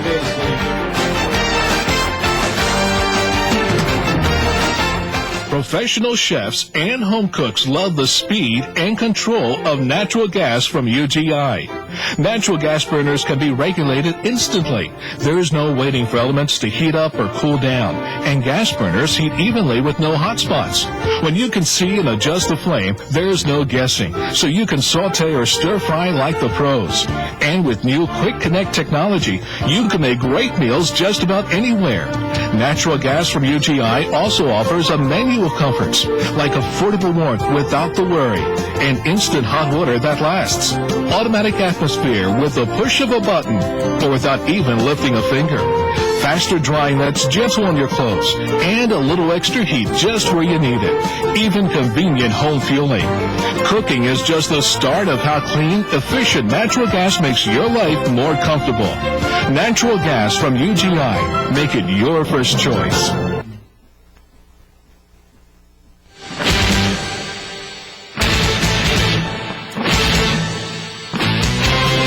Welcome back here to Lafayette College and Fisher Stadium. The Easton Red Rovers and Phillipsburg State Liners are scoreless as we have our first play of the second quarter. It's a punt, and Jordan Frost-Dixon calls fair catch at the 10-yard line. That's where Easton will have it. 1st and 10 at the 10 for the Red Rovers. So, Nick, we've seen both offenses move the ball a little bit, have some success, but really it's been a defensive battle in the first quarter. And the weather, I'm sure, has both coaches thinking, when do I want to throw the football? How often do I want to throw the football in this weather condition? Although when you take a look at the goalpost, the little flags on top of the goalpost, there is no wind to speak of. 1st and 10, 10-yard line for Easton. Their first play of the second quarter. Pacioli turned a hand off. Didn't really have a back there. Keeps himself, and he's dumped back at the 5-yard line. Good pursuit by the State Liners. That was Jeff Sullivan who got there first. Defense end, Jeff Sullivan made a real heady play there. Kept the outside leverage where he's supposed to be. Nice fullback trap in the middle, but he read the play perfectly and made a nice tackle on Pacioli. He's dangerous one-on-one, but nice play by Jeff Sullivan. Banbury slipped going into the line of scrimmage. I don't know whether Patch was supposed to hand that to him or it was run all the way, but Banbury slipped. You could see that. You could see the quarterback turned and kind of wanted the handoff and really didn't have anybody there to hand it to. 2nd and 16 at the 5-yard line. I would call that a tackle for a loss as opposed to a sack. Regardless, 11:15 and the clock moving. Handoff here goes James Middleton. He's hit and dragged back near the goal line. That is close to being a safety. Phillipsburg wants it, but I think they're going to spot him at about the 1. His forward progress was stopped before he got to the goal line. Forward progress was stopped at the 1-yard line. Nice play there from Dewan Lee from his inside linebacker position. Number 1 here. Nice play by Dewan Lee and the defensive tackle there, Vogel. Right now, the Phillipsburg defensive front is doing a good number on the Easton Red Rover offensive line. They spot the football at the 3 where it is 3rd and 18. Easton working in the shadow of its own goalpost, and here is a deep toss of Middleton, just gets out of the end zone, spins up to the 4-yard line, but that's going to be all, and the Rovers will have to punt the football. This time it is Robert Howe who got there first. So you see a lot of good pursuit there by both defenses. Nice pursuit by the Phillipsburg right side defensive line. Linebackers came up, filled the hole, and Robert Howe came up from his cornerback position, safety position, and made a nice hit on the running back.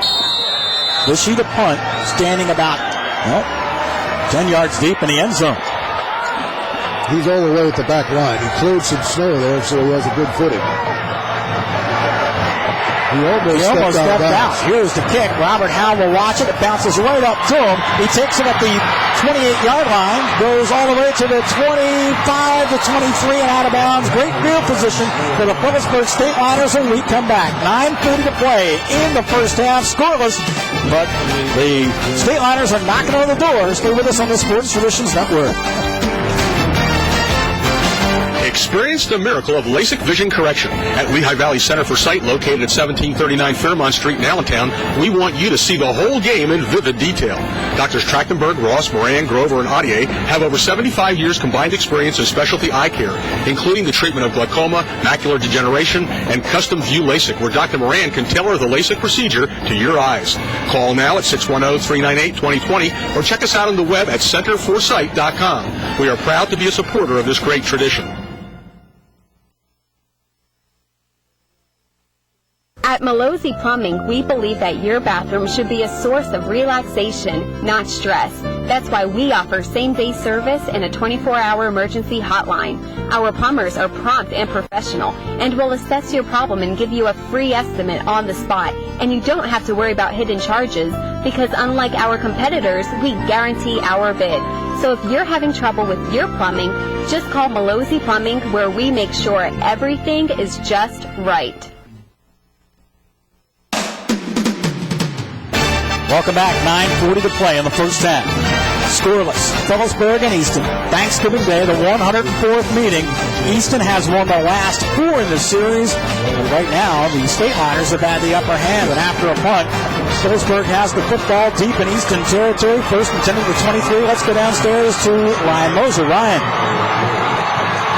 I'm here with Jim Pokrovsak, athletic director at Easton High School. What's it like to be a part of this game today? Obviously, it's something that's amazing to be playing on Thanksgiving Day. The weather's cooperating with us today with a little bit of snow, and we got a 0-0 game going right now, and just an amazing thing for both communities. Now, I know that you played in this game in the early 80s at Easton.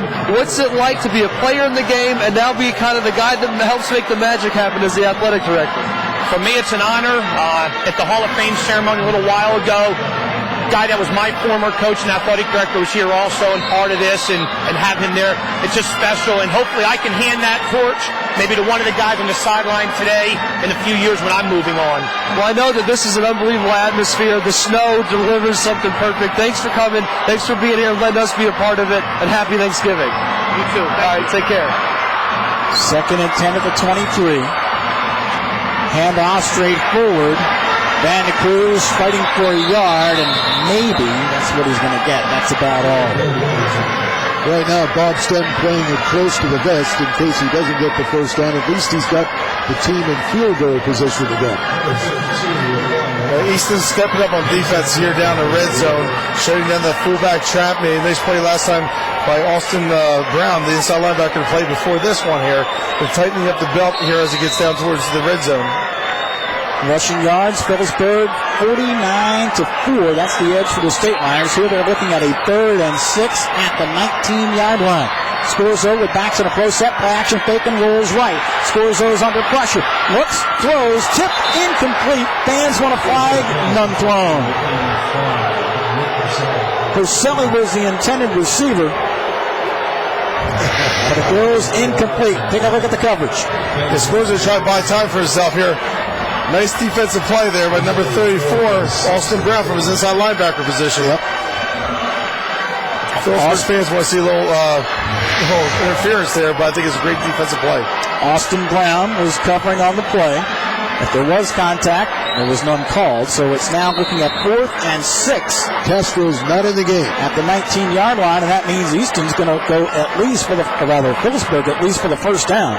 They need 4 yards to go. And they'll come out this time in a single setback. That is Vanda Cruz. 2 wide to each side. Dana Lee, the slot receiver, to the left. Single coverage on him. 5-step drop. They go underneath, and a pass is overthrown, intended for Jeff Sullivan, incomplete. And Phillipsburg turns it over on downs. Looks like Scorzo's timing's off a little bit after missing 2 weeks of practice. Yeah. He was a little bit high as Sullivan. You know, if anybody watches Coach Stem over the years, he likes to go for the win. He likes to go for the juggler all the time. There's a situation, you got a great kicker. Maybe you get 3 points on the board. 2 great defenses. You know, that could be the difference down the road. So Justin Scorzo 0 for 3 now passing. Easton 1st and 10, 19-yard line, and they come out in their version of the power I. The handoff goes to the deep back. That is Milton, has the corner, trying to get away from Diamond, and does. Howell brings him down by grabbing the shoulder pad, and he saves a touchdown as he knocks him out of bounds at the 39-yard line. Easton getting its first down of the morning. Watch the run here by Middleton. He beats Diamond to the corner and runs away from him. Coach Schiffer comes out of the power I, changed up a little bit here to the power offense. Middleton, a great running back, very fast. You know, the Diamond on the outside just can't keep leverage. Nice play by Robert Howell, but only after a big game by Middleton. Here's the handoff again to Middleton. This time he is dropped back to the 35-yard line. A loss of play. Lee was there along with Sean McNerney. So good coverage by the linebackers to get to Middleton that time. DeJuan Lee, brother running back Dana Lee, is only a sophomore. You know, he's a big kid, 5'11", 230 pounds for this linebacker. He's a big player all year, making big plays. You know, he has to step up real nice today. Second quarter brought to you by Lehigh Valley Center for Sight. Experience the miracle of LASIK's correction. Here is Pacioli, wants to throw. He has a man in Bishy. It's underthrown and intercepted by Dana Lee. Back at the 35-yard line. First interception of the day for the Phillipsburg State Minor defenses. Lee puts it on. For Dana Lee, that is interception number 4 of the season. No score here in the first half. We'll be back in a moment on the Sports Traditions Network. The expectation to be vitamins. and carbs to ignite. The Durin, the collision, the power, the original Gatorade. The after, the gratitude, the protein to recover. Introducing the G-Series from Gatorade. Prime, perform, recover. Hello, my name is Mike Hahn, and I would like to introduce you to our business, R.S. Hahn & Sons Incorporated. Established in 1904, we are the oldest, largest, best-equipped metal shop in the Easton Phillipsburg area. We carry a full line of sheet, plate, bar, angle, and tube, and steel, stainless, and aluminum for home and industry. We shear, water jet, and plasma cut. Come see us at 1131 South 25th Street, Easton, 610-253-2741.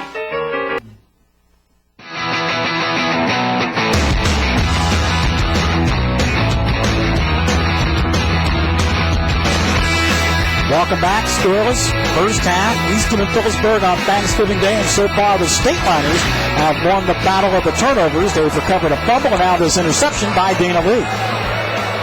It looks like Justin Pacioli went down the middle a little bit more than he should have. Issues breaking to his outside. Dana Lee made a nice play on the ball, came back with an interception. I think Justin wanted to go to the outside and let a little bit too much down the middle, guys.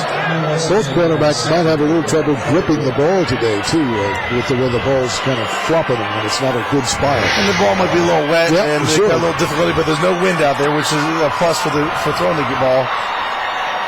But they need to have a good grip on the ball to protect it. So here is Phillipsburg, 1st and 10.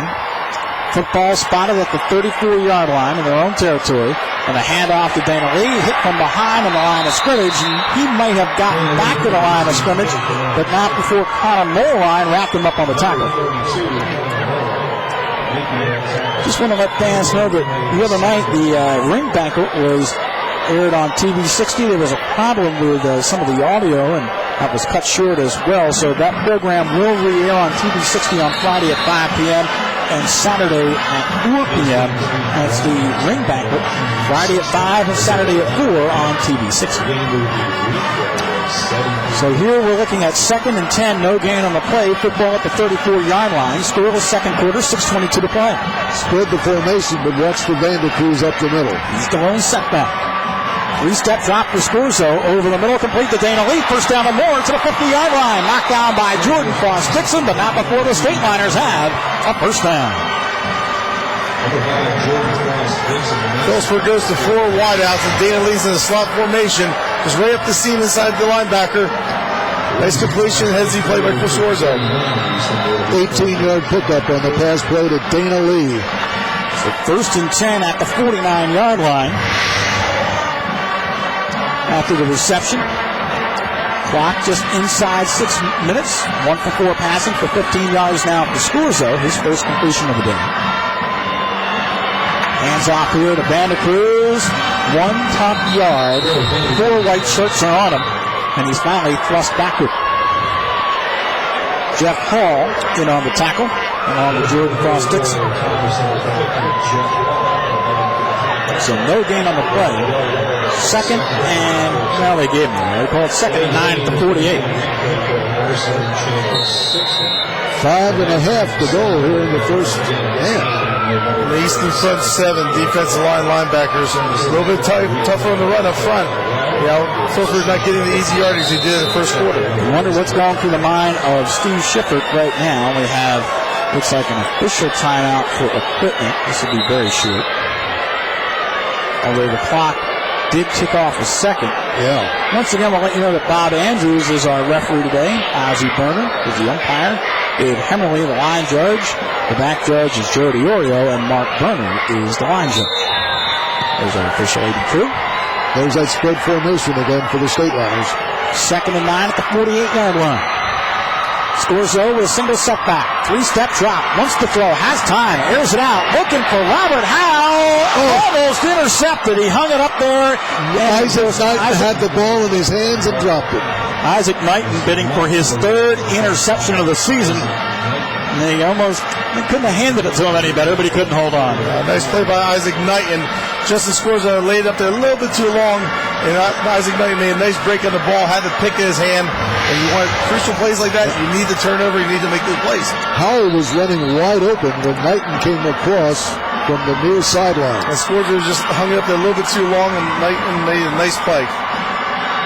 So it goes incomplete, 3rd and 9 at the 48-yard line.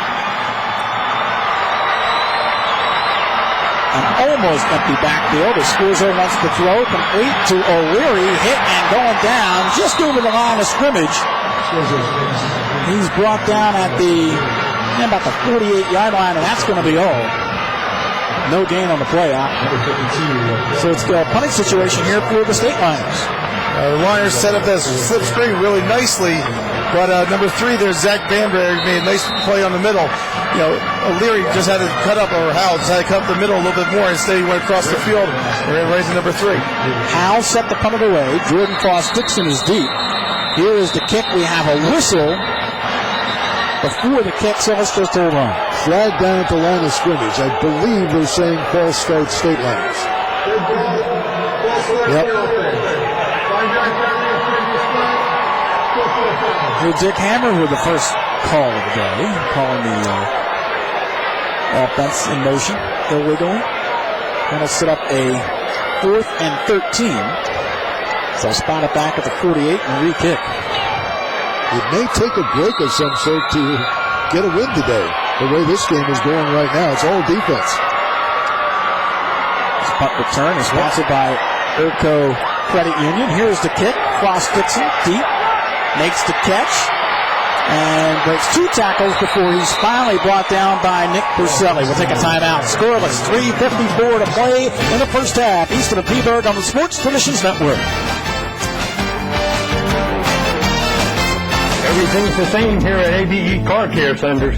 Cliff and Chim taught Cliff Cream Jr. all about honesty, trust, and reliability. Yeah, and they're open Saturdays from 8:30 to 1. You know, it's almost like it can read your car's mind. I bet it can even tell what you're thinking. What am I thinking? I'm drawing a blank. See, I told you it was good. What I'm really thinking is I hope somebody brought the donuts. Car Care Plus, only at ABE Car Care Centers. Klein Farms Dairy and Creamery, located in Forks Township just north of Easton, offers you wholesome natural foods straight from the source. We are licensed by the state of Pennsylvania to sell raw milk, and also available is our all-natural yogurt, mozzarella, regatta, and flavored cheese spreads.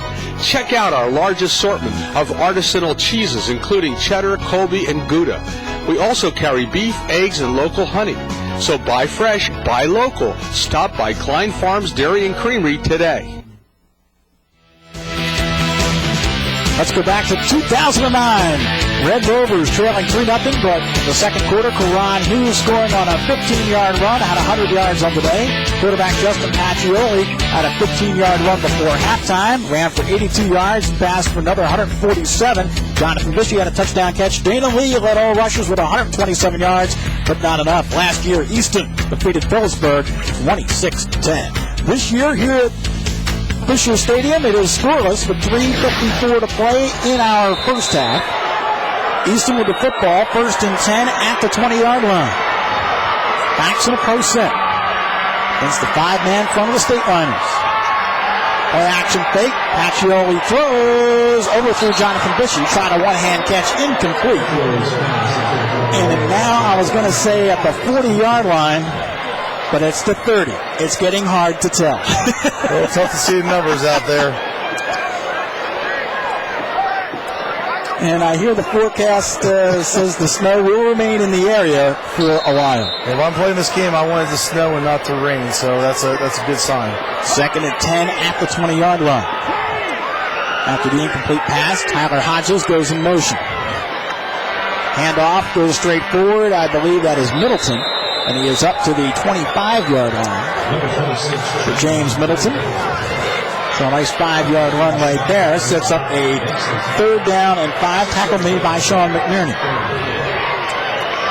They spotted the ball at the 26, so officially give him 6 yards on the play. So 3rd and 4 at the 26 it is. Pardon me if I couldn't tell through the snow. 3:22 on the clock moving. Scoreless first quarter. Easton trying to put a drive together. Bad snap, and the quarterback picks it up. His knee was down. But they didn't call it, and they're going to call him tackled for a loss back inside the 20, about the 15-yard line. So a bad snap forces another Easton punt. Justin Pacioli makes a nice play on Aaron's snap there. Looks like his knee was down with the refs didn't call it. McInerney comes in and ends the play. A loss of 10. The bad snap makes it 4th and 14. Back at the 16-yard line. And from his own goal line, Jonathan Bishey set to kick it away. There are 2 returners deep. This one nose over and bounce, and then take an Easton roll close to about the 47-yard line, and that's where they're going to down it, as Phillipsburg will have the football right there. 1st and 10 at the 47.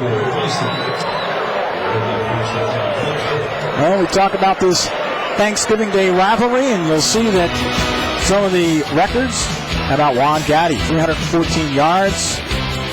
Most passing yards, Glenn McNamee of Phillipsburg back in 69, 235, and most interceptions. I remember that one in 2007. Jared Hotley, now playing at the University of Pittsburgh, had 3. 1st and 10, 43-yard line.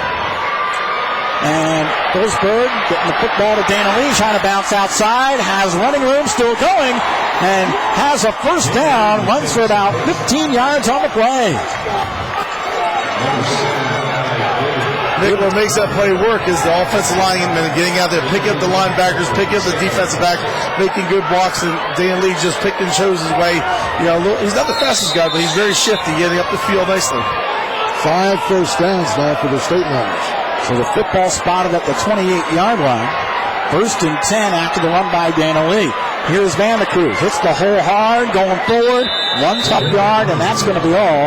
You see David Caldwell Jr. there, along with Connor Moorline. And Austin Brown, number 34, made a real tough stick there in the middle. So Van der Cruz after the carry. Sets up a 2nd down. They gave him 3 yards, though. 2nd and 7 at the 25. In this game, being part of the Great American Rivalry Series, deep toss goes to Dana Lee, gets outside, breaks a tackle, and struggling close to the first down marker, but I think he's going to be about 2 yards shy. The first quarter, Liners had some success running the ball in the middle, fullback trap, power I formation. Now they're going outside. Nice blocks from the seal blocks from the tackle, nice block from the receiver there. So they can find a little weakness on the outside while Easton's shutting down the inside game. Sophomore in Austin Brown able to knock him out of bounds. I think they're saying first down. Well, yeah. Bob Andrews, the referee, says it's a first down. Easton has a timeout. We'll take one as well. 1:32 to play. Phillipsburg knocking on the door in the red zone of the scoreless game in the first half on the Sports Traditions Network. All parents worry about the future of their children, how they'll make a living, and where they'll get the training needed for a successful career. CIT not only offers training for high-skill, high-wage careers, we provide the skills needed to find a job, keep a job, and advance yourself on the job. CIT graduates are trained on state-of-the-art equipment by certified professionals, and that's what gives them an advantage.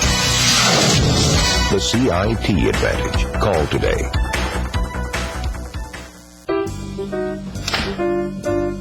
It's not every day when it's a Merry Maid's Day. So, what are you walking into? I mean, nice work.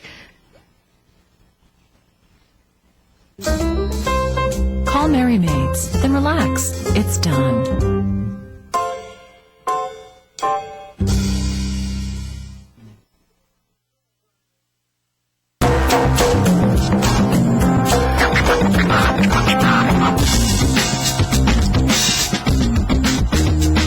Snow, a little sleet maybe, and a lot of turnovers. 2 for Easton in this first half, as Phillipsburg now has the football.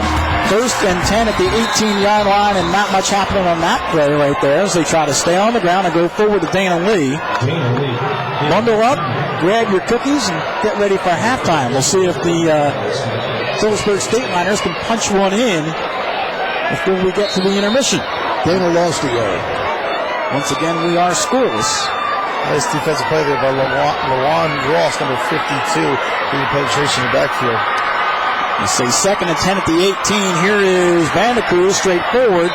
Maybe 3-4 good yards going off tackle to the left. And that gets the ball into the middle of the field, which is where you want it in case you have to settle for a field goal.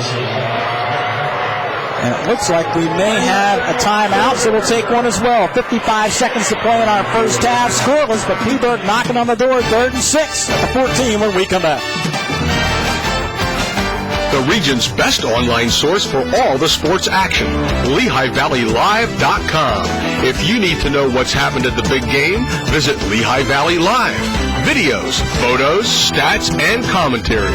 Even live chats for selected matchups. Lehigh Valley Live sports coverage, the next best thing to being on the field. For comprehensive coverage in print, pick up the Express Times. Important, interesting, useful. Experience the miracle of LASIK vision correction. At Lehigh Valley Center for Sight, located at 1739 Fairmont Street in Allentown, we want you to see the whole game in vivid detail.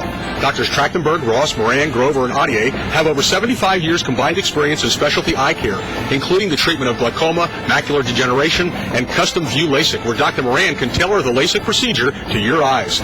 Call now at 610-398-2020 or check us out on the web at centerforsight.com. We are proud to be a supporter of this great tradition.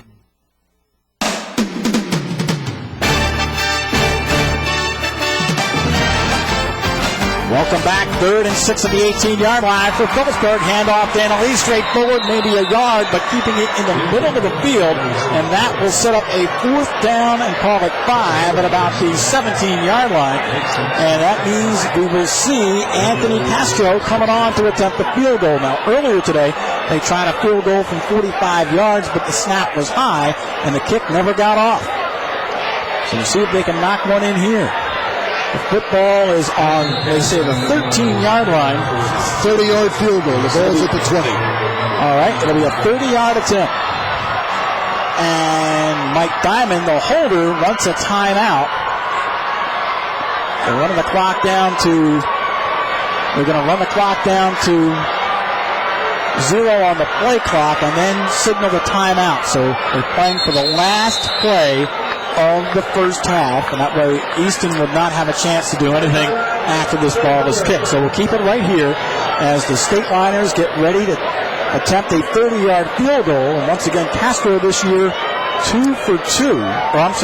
for 5 at around the 45. Right now, Castro has to make sure that he's got a good spot to put his plant foot. That's the key foot. And he's wiping away from snow out there in the area where he's going to kick. It makes it a little bit easier now that you play with this pro turf field.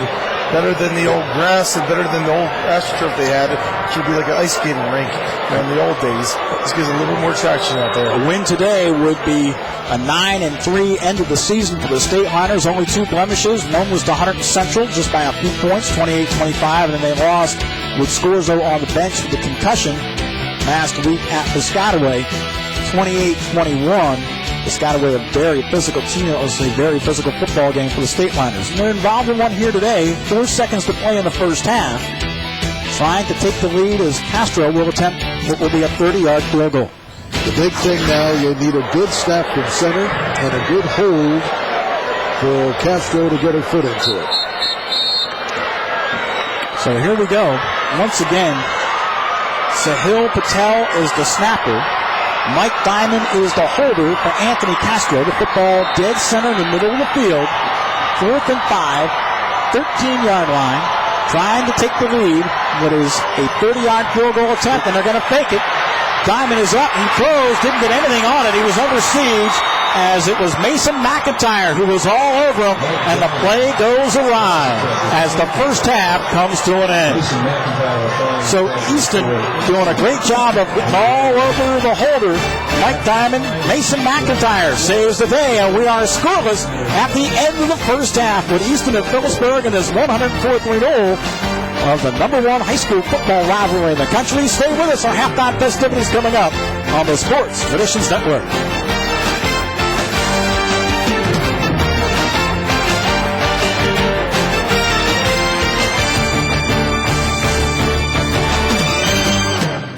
with Ahart Frenzy, local independent insurance agent, you can still experience real value. We will tailor your insurance to your specific needs, business or family. We don't work for some big company, we work for you. So contact Ahart Frenzy and Smith for all your insurance needs. And Jimmy's Hot Dogs reminding you when you're out doing your Christmas shopping or just any time, stop in for our delicious Jimmy's Hot Dogs at the 25th Street Shopping Center in Easton. Jimmy's Hot Dogs wishes all of you happy holidays. And the Rousseau Law Offices of Phillipsburg, New Jersey are proud to be a sponsor of this great high school tradition. We wish a happy and safe holiday season to everyone. And by Presto Cleaning Service, serving the Lehigh Valley and New Jersey. We specialize in both commercial and residential cleaning. We are family-owned, and we believe in offering truly the best service. The holidays are right around the corner. Give us a call and let us exceed your cleaning needs. Thank you from all of us at Presto Cleaning, where exceeding your expectations is our mission. We wish everyone a safe and happy holiday season. And by Mako, the auto collision shop that paints cars, located in Allentown. Anthony and all his employees wishing everyone a happy and safe holiday season. No one wants to be treated like a number unless it's number one. At Valley Millwork and Door, now located at 284 Nazareth Pike, we are a full-service lumber yard, offering a full line of building materials as well as millwork. Our pre-finishing services allow you to select your favorite custom colors or stains and have them professionally applied. Stop in at Valley Millwork and Door for that small-town service and knowledge that you won't find in those big boxes. That's Valley Millwork and Door, where you're always number one. From digital quick print, full color printing on our Heidelberg Quickmaster DI to long run 4 and 5 color printing on our new 5-color Heidelberg Speedmaster with inline aqueous coating. Harmony Press's digital press technicians have the experience to prepare your files for direct-to-press technology. Our full binary services complement your quality color job with folding, stitching, die cutting with any finished services needed to complete your jobs. Harmony Press, family-owned and operated in the Lehigh Valley for over 50 years. The Vince Pettinelli Orchestra is well known throughout the Lehigh Valley for providing that great big band swing sound. Our ensemble of well-rehearsed professional musicians always strive to customize our program to meet the musical needs of our various audiences. To book the Vince Pettinelli Orchestra and add a touch of class to your next social function, call 908-454-7865 or give us an email today. You'll be glad you did.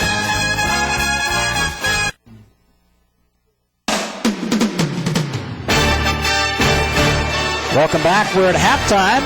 Easton High School Marching Band on the field right now. The halftime performance is sponsored by the Vince Pettinelli Orchestra, well-known throughout the Lehigh Valley, providing that big band swing sound. Our ensemble, well-rehearsed professional musicians, strives to customize a program to meet the musical needs of various audiences. Book the Vince Pettinelli Orchestra and add a touch of class to your next function. Call them today or email. You'll be glad you did. Let's listen to the Easton Red Rover Marching Band.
Vince Pettinelli Orchestra is well known throughout the Lehigh Valley for providing that great big band swing sound. Our ensemble of well-rehearsed professional musicians always strive to customize our program to meet the musical needs of our various audiences. To book the Vince Pettinelli Orchestra and add a touch of class to your next social function, call 908-454-7865 or give us an email today. You'll be glad you did. Professional chefs and home cooks love the speed and control of natural gas from UGI. Natural gas burners can be regulated instantly. There is no waiting for elements to heat up or cool down, and gas burners heat evenly with no hot spots. When you can see and adjust the flame, there is no guessing, so you can saute or stir fry like the pros. And with new Quick Connect technology, you can make great meals just about anywhere. Natural gas from UGI also offers a menu of comforts, like affordable warmth without the worry, and instant hot water that lasts, automatic atmosphere with the push of a button, or without even lifting a finger, faster drying that's gentle on your clothes, and a little extra heat just where you need it, even convenient home fueling. Cooking is just the start of how clean, efficient natural gas makes your life more comfortable. Natural gas from UGI. Make it your first choice. Hello, my name is Mike Hahn, and I would like to introduce you to our business, R.S. Hahn & Sons Incorporated, established in 1904. We are the oldest, largest, best-equipped metal shop in the Easton Phillipsburg area. We carry a full line of sheet, plate, bar, angle, and tube, and steel, stainless, and aluminum for home and industry. We shear, water jet, and plasma cut. Come see us at 1131 South 25th Street, Easton, 610-253-2741.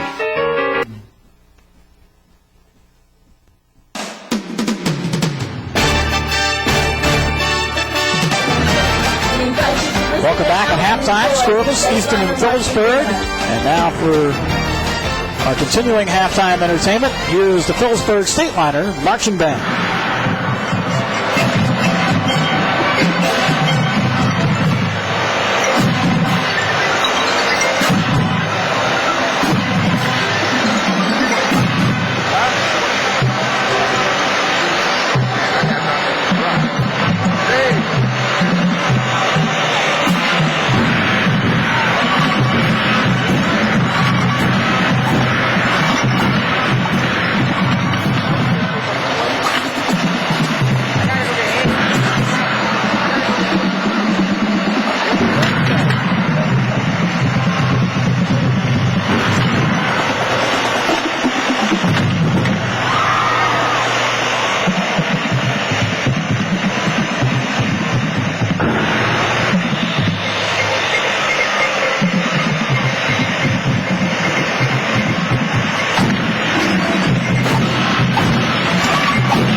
getting real dry.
Once again, that's the Phillipsburg High School Marching Band.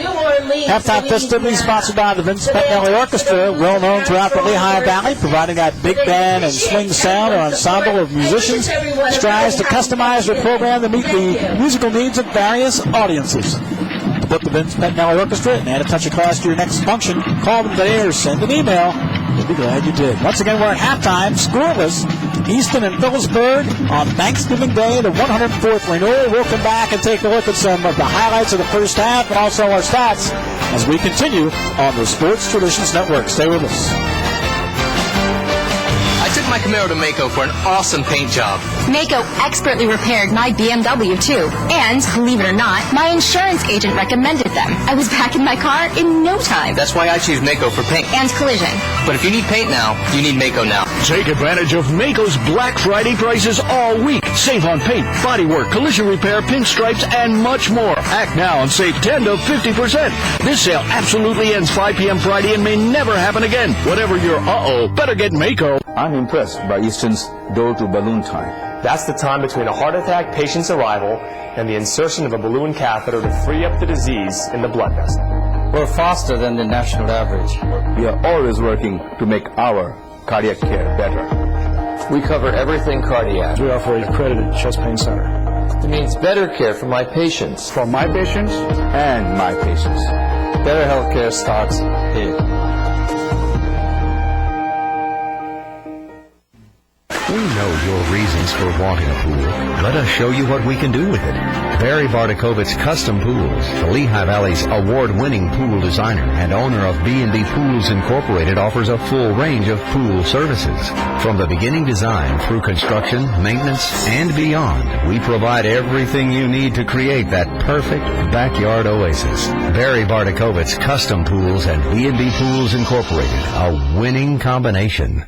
Hey, Beef, my mom says that Westelli is the best food on the planet. She likes to go online and see what they have. They have filet mignons, Kobe beef, Chilean sea bass, Brazilian lobsters, Scottish salmon, and I like when the FedEx guy, he delivers the good food right to my door. Westelli Direct, pure, healthy food delivered right to your door. Visit us at purehealthyfood.com. Sport Care is a premier field management company that offers maintenance programs for synthetic sports fields and recreation areas. We strive to provide excellent playability for all sport fields, and we're proud to be a part of this rich tradition between Phillipsburg and Easton, and we wish both teams much success. And remember, a clean field looks better, plays better, and lasts longer. Warren Hospital of Phillipsburg, New Jersey is a proud supporter of this great Easton-Phillipsburg tradition. Happy Thanksgiving from everyone at Warren Hospital, and remember, Warren Hospital, where caring is our calling. Dreaming of an endless summer? At Marblehead, summer's here all year. Delicious, casual, coastal comfort food, clams, oysters, crab cakes, and lobster. Always fresh fish, lobster mac and cheese, slow-roasted prime rib, the best raw bar, tummy-warming chowders, bisques, and stews. Am I drooling? Heartwarming coastal ambiance, sincere service, and true value. Marblehead Chowder House, just off Route 33, William Penn Highway, Easton. Welcome back here to Lafayette College and Fisher Stadium. We are scoreless at halftime, the 104th renewal of Easton and Phillipsburg. And earlier today, our own Jack Logic able to catch up with Michelle Conish as it's Thanksgiving. In the spirit of giving back, Michelle with Alex's Lemonade Stand. Well, I'm Jack Logic. I'm here at Fisher Stadium today, and my special guest is Michelle Conish, who represents children's cancer. She has a big role in it. Her son, Nicholas, is a 6-year-old who has leukemia. And Michelle, tell us all about what's going on today. We're here today on behalf of Alex's Lemonade Stand. It's a foundation for childhood cancer. It's an awesome foundation. They raise a lot of money for research, help a lot of families that have children with cancer. They give out grants. They do so much. They're just a wonderful foundation. And we're here with the Lemonade Stand today, trying to raise some money. And where's the Lemonade Stand located right now? Right up at the front gate. Right up the front gate. Come on down. It's kind of cold for lemonade, but it's good. How many years has this been going on, raising money for childhood cancer? Alex's Lemonade Stand? Yes. They've been doing it for about 10 years, I believe, yes. I've been doing it for 3 since my son got diagnosed in February of 2008. I work for Applebee's, which is in Easton, and it's part of the Rose Group, and we fundraise every year for them. We've raised, on a whole, for the Rose Group over $2 million for Alex's Lemonade Stand. So I want to give Applebee's a plug. They do a great job for everybody, and it's a really worthy cause. As I had told you on the telephone that I help out with Lawrence First and Goal and other for children's pediatric brain cancer, and people like you don't do enough. I can't say enough about you. It's so special, and those kids that are fighting deserve everything they can get. Every single weekday in the United States, 46 children are diagnosed with cancer.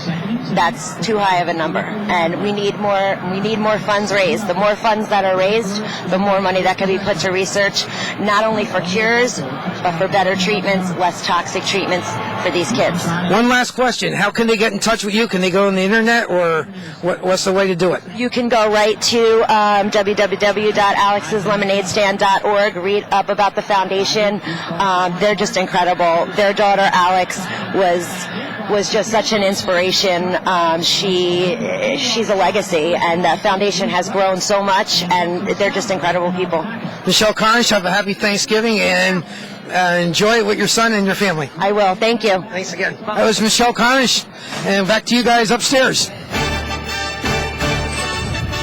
All right, thank you very much, Jack Logic. Once again, we are at halftime, scoreless, Phillipsburg and Easton on Thanksgiving Day. We'll come back with our highlights and more as we continue on the Sports Traditions Network.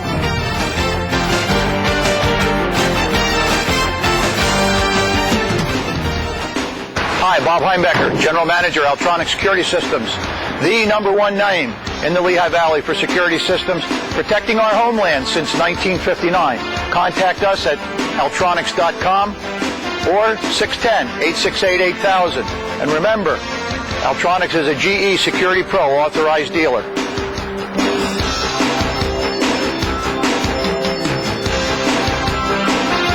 Hi, I'm Frank Alexander, President and CEO of Anthony Builders, Inc.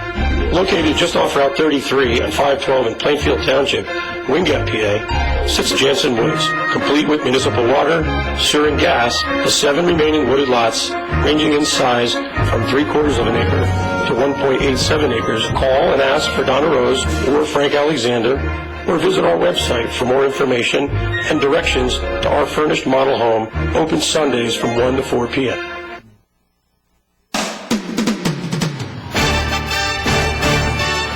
Welcome back at halftime. Nick Moningham, Dick Hammer, Ned Volcar. Glad you could join us on Thanksgiving Day. Easton and Phillipsburg are scoreless as the snow's been coming down since about midway through the first quarter, and that has really limited the effectiveness of both offenses. Let's take a look at some of our first half highlights.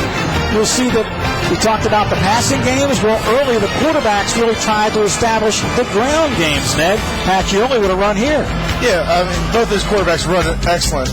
And it's a tough day to throw the football. They haven't been too successful in the first half, but they made heads-up running plays in the first half to get some good yardage. Gerald Vandecruz running the football, and then Dick Hammer, a bad snap on a field goal attempt, kind of put Phillipsburg behind the 8 ball a little bit. And, who knows whether it was just a bad snap because of the football being wet. But then Phillipsburg defense did come up with some big stops.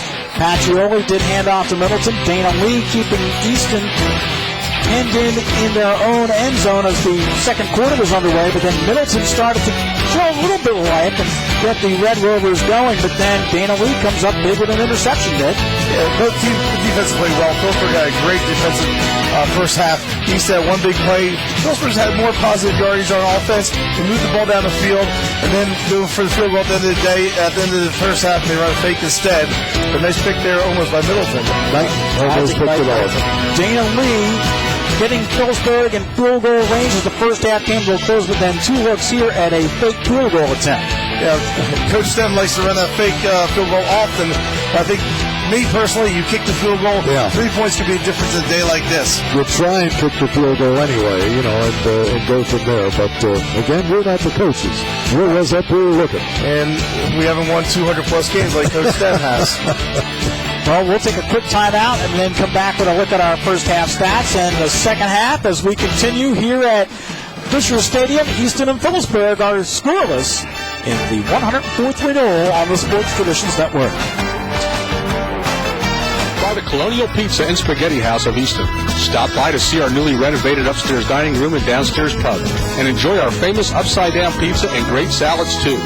And by Winnegar Wilhelm Glenn Remersma, your personal injury attorney serving both Easton and Phillipsburg, wish both teams and their families a very happy and safe Thanksgiving and are proud to support this historic game. So when you need a good lawyer, call Winnegar Wilhelm Glenn Remersma. And by Summit Door, your local garage door specialist. Based in Phillipsburg, New Jersey, we cover Phillipsburg, Easton, and the surrounding areas. At Summit Door, we install and repair most major manufacturers of residential and commercial garage doors and operators. We are known for fast, reliable service at competitive rates and for standing behind our products and installations.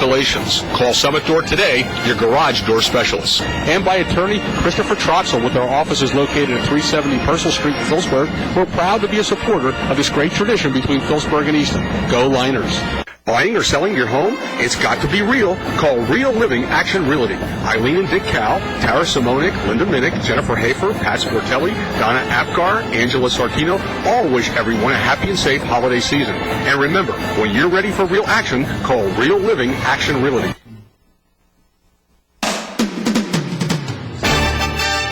The scoreboard tells the story in this 104th meeting of Easton and Phillipsburg. We are scoreless at halftime as the snow continues to come down. It has really put the brakes on these high-flying offenses. Take a look at our stats. Dick Hammer, you'll see that the first downs may favor Phillipsburg, but that's really about it in this game. Well, actually, look at that Easton rushing total. 16 yards rushing. Their lowest rushing total all year was 44 yards against Northampton. 81 yards for Phillipsburg. No passing yards for Easton. And we talk about Justin Pacioli being one of the all-time record setters as far as that goes. But 16 minutes time of possession, too, for Phillipsburg. You really can't put a lot of stock in those stats. Let's go downstairs now. Steve Shipper's with Bob Stem is with our Ryan Moser. Here with Coach Stem at halftime. You just tried a fake field goal there at the end of the first half. How do you feel about the way things are going with the 0-0 tie? Well, we made some mistakes offensively. We got to get into them. We can move the ball on them. We're going to have to get it into the end zone, whether it's through a field goal. The reason I'm doing the fake field goal and then we had the bad snap is these are college goalposts. So it's a little tougher on the high school kids. But, we got to move the ball better than we are. They're bringing linebackers, and we're not picking them up as well as we should. We're going to have to work on that a little bit this half. Right. How has the weather changed your game plan, and how will it affect you in the second half? I don't know. I've been around so long. It changes. It's automatic. I've been doing this so long. It's more of a power game. There's no doubt about it. We're just trying to get them off the ball, go directly at them, and if they make plays with the linebackers, they're going to come and bring more people, and we can block, and we hope we go the right direction. All right, we'll get in there and warm up a little bit. We'll see you in the second half. All right. Thank you. All right, thank you very much, Ryan. We are set to start our third quarter. Anthony Castro to kick deep. And this is going to be taken by Jordan Cross-Dixon at about the 17-yard line, straight forward all the way out to the 30, and that's where Easton will have it, 1st and 10. At the 30-yard line, Rana Castillo was in on the tackle. Got to give a great round of applause to the grounds crew here. They were out with leaf blowers turning into snow blowers to clear yard lines, and they've just done an excellent job during the first half. You see Pacioli's numbers. 259 completions, 495 attempts, over 3,600 yards and 35 touchdown passes in his career. 35 touchdown passes was a record that was just set in his last game against East Stroudsburg South, breaking a mark set by Steve Billman. And on 1st down, a great tackle right there. James Middleton on the carry, but it was Kyle Williams hitting him for a tackle for a loss. The outside linebacker Kyle Williams shifted from the inside position last year. He's a steady force on the outside. Not always the most physical guy, but he's quick. He makes second team in tackles. Makes a nice play off the block and a nice tackle for a loss. So Middleton tackled by Williams. He had 67 tackles. Leading tackler this season with the state line. Sets up a 2nd and 13 football at the 27-yard line. Single setback, Pacioli under center. As Bishy wide to the far side runs Middleton nowhere. Hit at the line of scrimmage by Sean McNerney. And then the rest of the state liners finished him off. The first 2 plays of the second half, Phillipsburg continues a strong, stout defense they had for the first half of the game. They're outplaying the Easton offensive line right now. The game's one up front every time. Yep. Front 7. 8 carries, 21 yards for Middleton. 3rd and 14 at the 26. So right now, Easton off schedule. They do send Bishy wide to the near side. Middleton comes slot to the near side as well. Dana Lee 1-on-1 down here with Bishy. From the shotgun. Long count. 3-step drop. Pacioli steps up and goes down the middle. Middleton's wide open, makes the catch, and he's up at a 40-yard line. He'll be very close to the first down with that spot. He'll have it by about a half a yard. The key to that play on offense was the protection of the offensive line. Pacioli had a good 3-4 seconds to sit in the pocket. No pressure from the middle of the defense. And finally, number 26 came open in the middle of the field for a first down. That's Easton's 2nd first down of the game.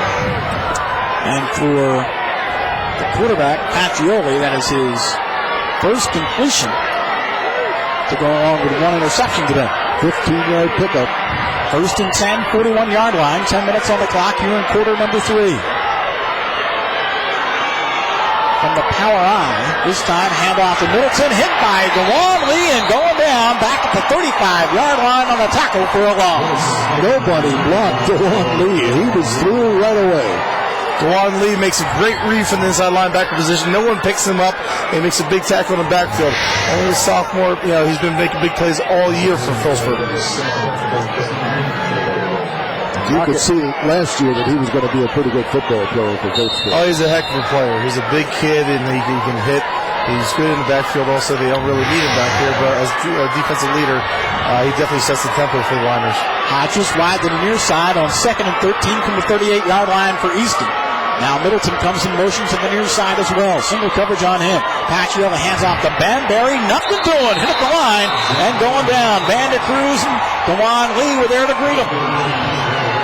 The Rover ground game is absolutely stymied right now. It's hard to control offense like Easton, but so far Phillipsburg has played tough in the middle. Gerald Vander Cruz, probably more important today, his play from the nose guard position than him as a running back. Makes a great play there, and a little help from DeJuan Lee from his inside linebacker position. Sets up a 3rd and 14 on the loss of 1 back at the 37. Another passing situation here for Pacioli and company. Scoreless game, 8:33 on the clock, 3rd quarter. Pacioli Back in the shotgun. Lost the football. It's loose. I think Easton has it, but it'll bring up a punting situation nonetheless. No, they say Phillipsburg has it. It's going to be Vogelis who comes up with his second fumble recovery of the game. Hey, you talk about a defensive MVP. Right now, Tom Vogelis has both fumble recoveries for the State Liners. Big defensive stop there. Not only they stop on third down long, they get a turnover. And turnovers are a difference in the game. Turnovers are penalties. And so far, 3 turnovers by Easton has put them in bad field position most of the game. First and 10, 34-yard line. Now Phillipsburg once again deep in Easton territory. First and 10 and a fumble snap by the State Liners. Easton says they have the football, and they do. 52 coming out of there with it. That would be Ross. You get a big turnover in Easton's side of the field, and you turn around and give it right back to them. I mean, that is what you do not want to do. So fumble recovery for Lacan Ross. Sets up a first and 10. Let's go downstairs to Ryan Moser. Ryan. Yes, I'm down here with Sergeant Miller of the United States Air Force. The Great American Rivalry Series is presented by the Air Force. They do 23 other games besides this one. What is it like to be here a part of this game today? This is fantastic. I've never been a part of anything like this except for 2 years ago with you guys. I'm glad to be back, and it's just awesome. I know that you were in the schools on Monday and Tuesday running something called the It Factor Challenge. How was it to interact with the students, and was it a pretty neat experience for you guys? That was brand new for me, and it was awesome. They had to do something on the computer for the mental. They had to do a dexterity test, and they had to do some push-ups. And each school gets a score, and I guess we're going to give out a reward pretty soon for the winning school, so it should be pretty fun. Well, I was right along there with you. I know the students enjoyed themselves, and you all had a great time. Thanks for your involvement, and happy Thanksgiving to you and everybody else out there around the world with the United States Air Force. Thank you very much, Ryan. Here we're looking at 2nd and 5 at the 39-yard line. Deep toss to Middleton. Fights off one block, hit, and going out of bounds. Back at the 37-yard line, so a loss of maybe 1 on the play. Middleton, I think, had some room inside on that one, Ned, and he went outside. He had some room inside, but he decided to duck outside, and Diamond, the quarterback, comes out and makes a nice stick. Michael Diamond's a young guy who's played a lot this year. You know, against Piscataway, I didn't think he played too physical. That's the way he's supposed to play football right there. Well, once again, I want to tell you that the quarter is being sponsored by CIT, Career Institute of Technology on Kesslerville Road in Easton. Full service of Vocational Technical Training Institute. Call for the CIT advantage. 3rd and 5 at the 39-yard line. 6:15 o'clock moving. Pacioli under siege and going down. McNeary sacks him back at the 22-yard line. And I'm going to call that the first official sack of the day. Defense coordinator Bruce Smith, after a couple of years away from football, comes back and coaches this year, dials up a linebacker blitz, and McInerney comes from his inside linebacker position, makes a big sack of 3rd down. So it was Sean McNeary break and contain, coming in and getting to the quarterback. So Bishy now on in punt formation, back at the 15-yard line. The kick is away. The Liners are going to let it bounce and roll. It comes across the 45 to the 44-yard line. It'll be 1st and 10 at the 44 for the Phillipsburg State Liners after the punt. We'll take a timeout and come right back. Scoreless 3rd quarter action on the Sports Traditions Network.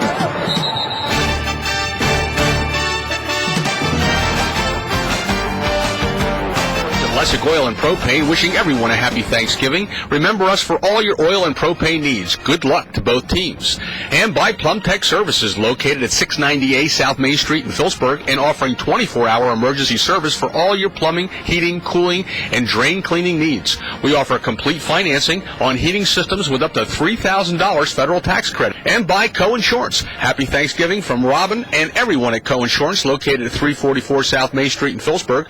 We specialize in auto, home, health, and business insurance. Shop locally for great service and price. By Cooper Electric, serving our area with over 30 locations and now featuring Square D. Visit our Phillipsburg or Bethlehem stores for all your electric needs. Happy Thanksgiving to everyone from Cooper Electric. And by the Triumph Hospital, located at 250 South 25th Street in Easton. Discover the highest quality care when you need it the most. When your loved one is in the hospital and needs additional care, call Triumph Hospital, Lehigh Valley's choice for long-term acute care.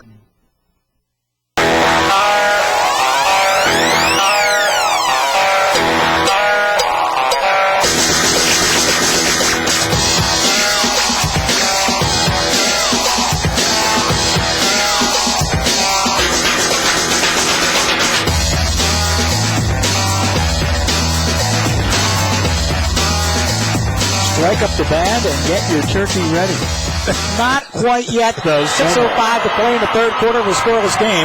Phillipsburg first and 10, and their own 44-yard line, and the snow finally starting to subside. Here is Dana Lee, hits the hole hard, leans forward. He'll be all the way up to the 48-yard line, a gain of about 4 for Dana Lee.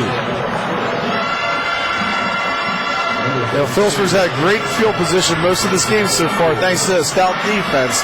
They had a couple good drives, but they have yet to put the ball in the end zone. That's 15 carries for 49 yards for Dana Lee today, the top ball carrier. Lee came in with 1,100 yards, 11:04 to be exact. 2nd and 6 at the 48-yard line.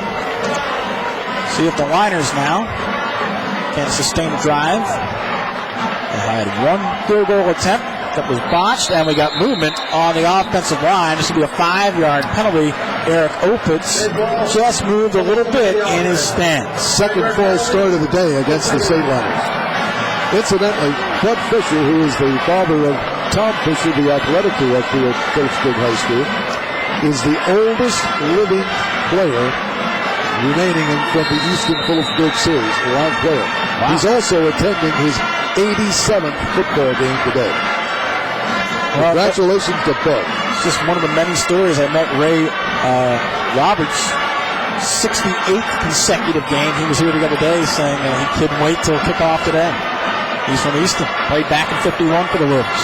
2nd and 11 at the 43-yard line. Play action fake, screws over time. Now runs the football, gets up to the 46-yard line, and that's going to be all. So he gets a little bit of that yardage back as he got to the 46. We've had good coverage by both secondaries today, man. Yeah, both secondaries have played excellent today. The quarterbacks are looking to get enough time to throw the ball. They just can't get anybody open, so they have to scramble with it. Well, so far, the rushing leaders in this game, Dana Lee with 49 yards, 15 carries. Vanda Cruz, 10 carries for 34. For Easton, Middleton, 11 carries, just 20 yards today. 3rd down and 8. Football at the 46-yard line. Scorzo comes out with the backs in a pro set. The ends are in tight. Deep toss here goes to Lee. Hit and going down right near the line of scrimmage. Not much there. It was Jeffrey Hall in on the tackle for the Rovers. Yeah, it looked like Dana Lee had a little bit of alleyway there to run, but Jeffrey Hall came from his inside linebacker position. A great open field tackle. You see, Jeffrey Hall fights off the block inside, gets off to make a nice play for his small gain. He's playing in his final Easton T-Bird game is Jeffrey Hall. On to punt the football away here is Robert Howe. Jordan Frost-Dixon is deep back at the 25-yard line. The kick will bounce and then roll all the way to the 20, and that's where Easton will have it, 1st and 10. Take a quick timeout and come right back. 3:25 in this third quarter. We are still scoreless on the Sports Traditions Network. This portion of today's game being brought to you by the Sawmill Golf Course, owned and operated by the Field family. Wishing everyone a happy Thanksgiving. And we want to remind you to stop in and try Sawmill, which is enjoyed by seasoned golfers year-round. Better yet, why not give a gift certificate to Sawmill for those special golfers in your life?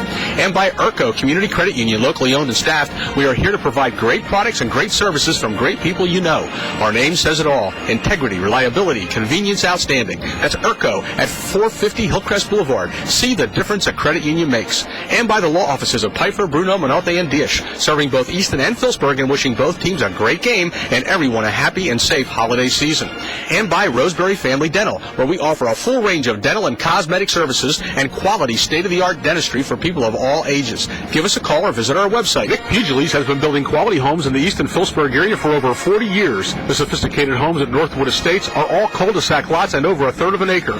Model homes are open every Saturday and Sunday from 1 to 4. Come and choose one of the 6 models starting at $349.9. Contact Real Living Action Realty for more information.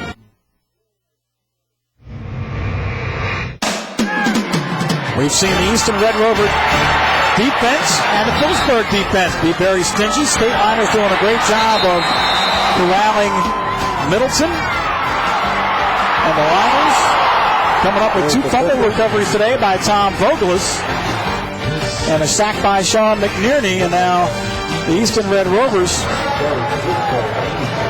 come out on the offense unit.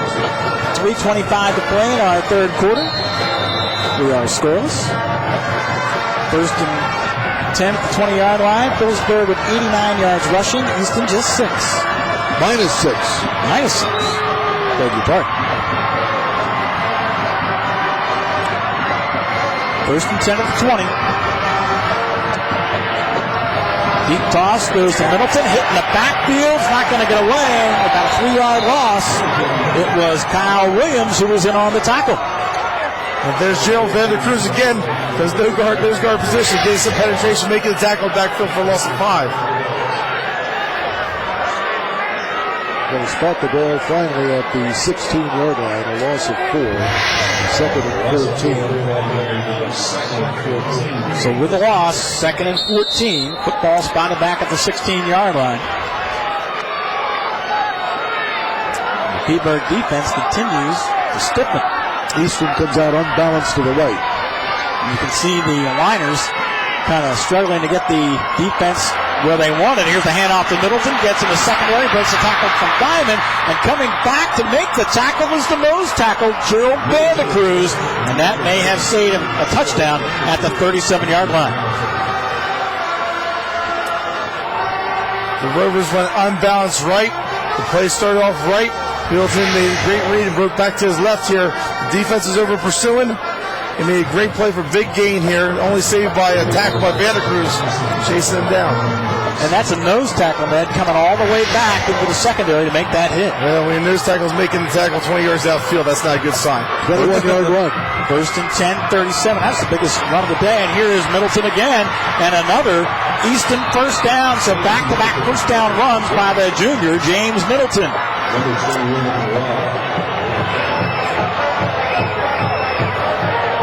That's going to be a 12-yard run at the 49. Easton's averaging 30 points a game. At some point, you knew they would get some offense going here. They obviously found a little softness in the Phillipsburg defense. And now they're taking advantage of the edge of the defense, the right edge of the defense. First and 10, football at the 49-yard line. 2:04 to play in the third quarter. We are still scoreless. Easton finally putting a nice drive together. Middleton once again wants to bounce outside. Picks up one block, and there is Jeff Sullivan to corral him and make the tackle. That's 4 straight runs now by Middleton. Well, the offensive coaching staff of Easton, they see some weakness on the outside. They're getting leverage on defense, and they get some push-up field, and then they're getting on the quarterback, making nice blocks. So they're getting positive yards on the outside because the defense end is not pressuring up the field. Let's go downstairs to Ryan Moser. Ryan? Yeah, guys, I just wanted to give you an update with an injury report on Jared Hager, number 55. This is his first game back. He hasn't started for a while. Looks like he's hurt his right knee again. I don't know if we're going to see him again today. Back to you. All right, thank you very much. On 2nd and 5, there's a deep toss, and Middleton can't get away from Sean McNearney, who's in on another tackle. Also good coverage by Justin Carter of the State Liners. Jason Herman had his nose in there, too. Well, Jason Herman came up from a strong safety position, made that play happen, got some penetration, grabbed the leg of the running back, and then let McInerney come in behind and clean up the play. So now they're back to 3rd and 10. So that'll set up a 3rd and long situation. Football at the 48-yard line. 3rd and 11 here. 36 seconds to play in the third quarter. We are still scoreless. See if the Phillipsburg defense can come up with another big play. Fumble, snap, but it's picked up by Pacioli. Wants to throw for Souders. Tipped in, incomplete. Great coverage on the play by Robert Howe. I think he got a hand up, didn't touch the ball, but I think it confused the receiver on the play. Pacioli almost made a great play out of a terrible start to the play. A bobble snap, he rolls out, and Robert Howe came up and just got his hand on it. If he doesn't touch that ball, 84 is gone for a touchdown. And that would have been Justin Souders bidding for his 7th touchdown of the year, but it goes incomplete. Now, McDonald was mentioned, we have 2 Phillipsburg families that are playing for Easton. Justin Souders and the Bishy, wide receiver Bishy, all from Phillipsburg, New Jersey, their family, the parents. Here's the punt. It will roll and be down at about the 25-yard line. So it'll be 1st and 10 Phillipsburg. We have 19 seconds to play here in a scoreless game. We're in the third quarter. Jeremy Swick downfield again for Rovers. This is a crucial defensive series for Easton. The whole first half and most of the third quarter, Phillipsburg had a possession ball in the Easton end of the field, and now finally Easton's starting to push the ball back deeper in Phillipsburg territory.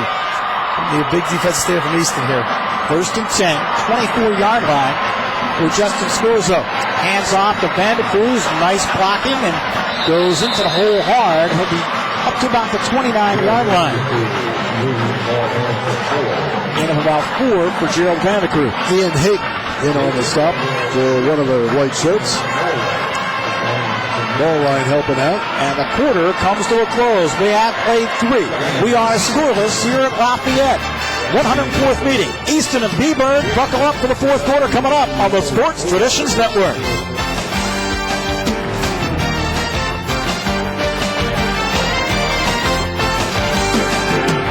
This portion of today's game being brought to you by Stokes Electric in Easton, where we are having our Quazel annual blowout sale. Check your local newspaper on all our special pricing. Our showroom is located at 3401 Northwood Avenue in Easton. Save now for the holidays. Do your Christmas shopping at Stokes Lighting Center and save money. Layaways and gift certificates available. Mention you saw our ad on TV and get free bulbs with your purchase. At Durnham's Plumbing, we're proud of both Easton and Phillipsburg, 2 of the greatest high school football teams in the nation.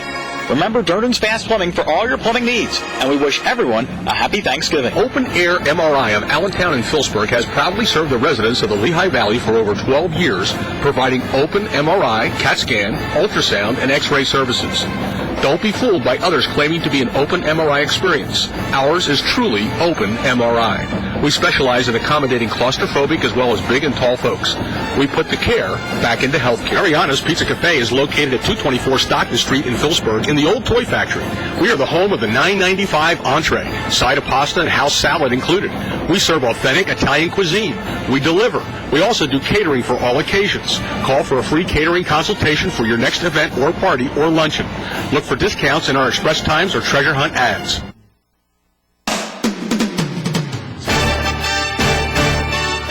Welcome back. Start of the fourth quarter. We are scoreless. Phillipsburg looking at a 2nd and 6. And the handoff goes to Vandecruz, and nothing is there for him. David Caldwell Jr. had a hand on his ankle. Mason McIntyre is the guy that finished him up. So Vandecruz goes down. Easton's defense has played great the whole game. Statistically, Phillipsburg has a few more yards than them. But you're looking at 2 running backs that average each of them 8 and 11 yards per carry. To shut them down like they have today, as a credit to the defensive staff and that defensive team out there. Both defensive coordinators have done a tremendous job to cut down the run game today. I mean, both these teams average 40 and 30 points a game, and the 0-0 tie began at third. Who would have thunk? Last time we ended in a tie was back in 93. That's what the replay game was all about. Here's a man down the middle of the field. That is Porcelli. Makes the catch. Big first down from Scorzo at the 40-yard line. And the Liners finally get the passing offense in gear. Isaac Knighton on the tackle, but Nick Porcelli picks up a major first down for the state line. Justin Scorzo, all his career, has made big plays. He can throw the ball nicely downfield. Porcelli comes wide open. Scorzo was a big loss last week against Piscataway. We only threw the ball 4 times from Phillipsburg High School. You need to spread that defense out, and Scorzo has the arm, and he's rising to the occasion at the right time. I am totally impressed. We made it to the fourth quarter, and Ned Bolkar has finally said we for the first time. We have thrown the football. Well, I tell you what. 32-yard pass play. I believe Gardner and Gray. I try to be unbiased, but it's pretty hard today. Here is Dana Lee, and he will carry 5 yards to the 35-yard line. It'll be 2nd and 5 at the 35. Dan Barry in on the stop. So, Mick, I cheer for Easton every single game of the year, except on Thanksgiving Day. Now, I want to see both teams come in here undefeated every year to just add to the drama of the game, the excitement of the game. I want to thank everyone for joining us. That might be a momentum builder for the Garnet Gray. I would think so. On the internet stream today over the GreatAmericanRivalry.com. And for all of you joining us on TB 60. 2nd and 5 at the 35. Here's Dana Lee across the 30. Still going close to the 26-yard line. Good enough for another state liner. First down. Number 8. They pounded it off left tackle that time. Let everyone know this fourth quarter is sponsored by Walker's Jewelers since 1928, a manufacturing and repair shop. There's America's certified bench jeweler. Give them a call today or visit them online. How to be a sponsor of this game and the ring banquet for the last 15 years. Walker's Jewelers. This is the 6th play of the drive. It started back at the state line at 24-yard line. First and 10 at the 26-yard line. See what Scorzo does here. Has his backs in the power eye. Dana Lee, the deep man. Play action fake. Scorzo with time. Has it knocked out of his hand. It is loose. The question is it a fumble or an incomplete forward pass? It looked like the arm was going forward. It looks like the official signal is a fumble, and Phillipsburg retains possession. State Liners recover at the 30. See who got to him first. Vandecruz recovered a fumble.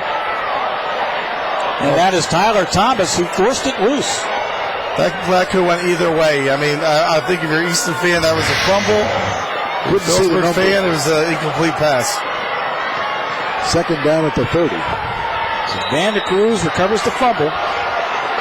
2nd and 14 from the 30-yard line. Miners have been here before. Here's the handoff to Lee, straight forward. Gets a good push from behind and crosses from 30 to about the 27-yard line. We'll talk about the running backs for both teams, and they seem to get the glory with the quarterbacks. But what makes these teams tick is the offensive line. We get good blocking up front and then lead blocking by your fullbacks. They're the ones that open the holes up for these running backs. Eric Opitz, Sean McNerney, Chris Chaffee, the center, Mike Bowman, Jarrett Williams. They've all played well here today. Miners looking at a 3rd down and 11. Football on the 27-yard line of the Easton Red Rovers. Scoreless fourth quarter, 8 minutes to play. Close set, deep toss, goes to Dana Lee. Breaks one tackle, breaks a second, gets into the secondary and crosses the 20 and down inside the 20. Now a decision for Bob Stem. Do you go for it on 4th down or do you kick a field goal? And this run here is just a quick pitch to Dana Lee. They've been running all season long. This is all Dana Lee right here. Breaking 1-2 tackles, getting up the field just short of the 1st down marker. Well, Bob Stem has a decision to make. He's made it. They're going for it. They're going for it. DeJuan Lee checks in along with Jeff Sullivan. Dana Lee's limping out. That would be a big loss. Nope, they tell him to stay on the field.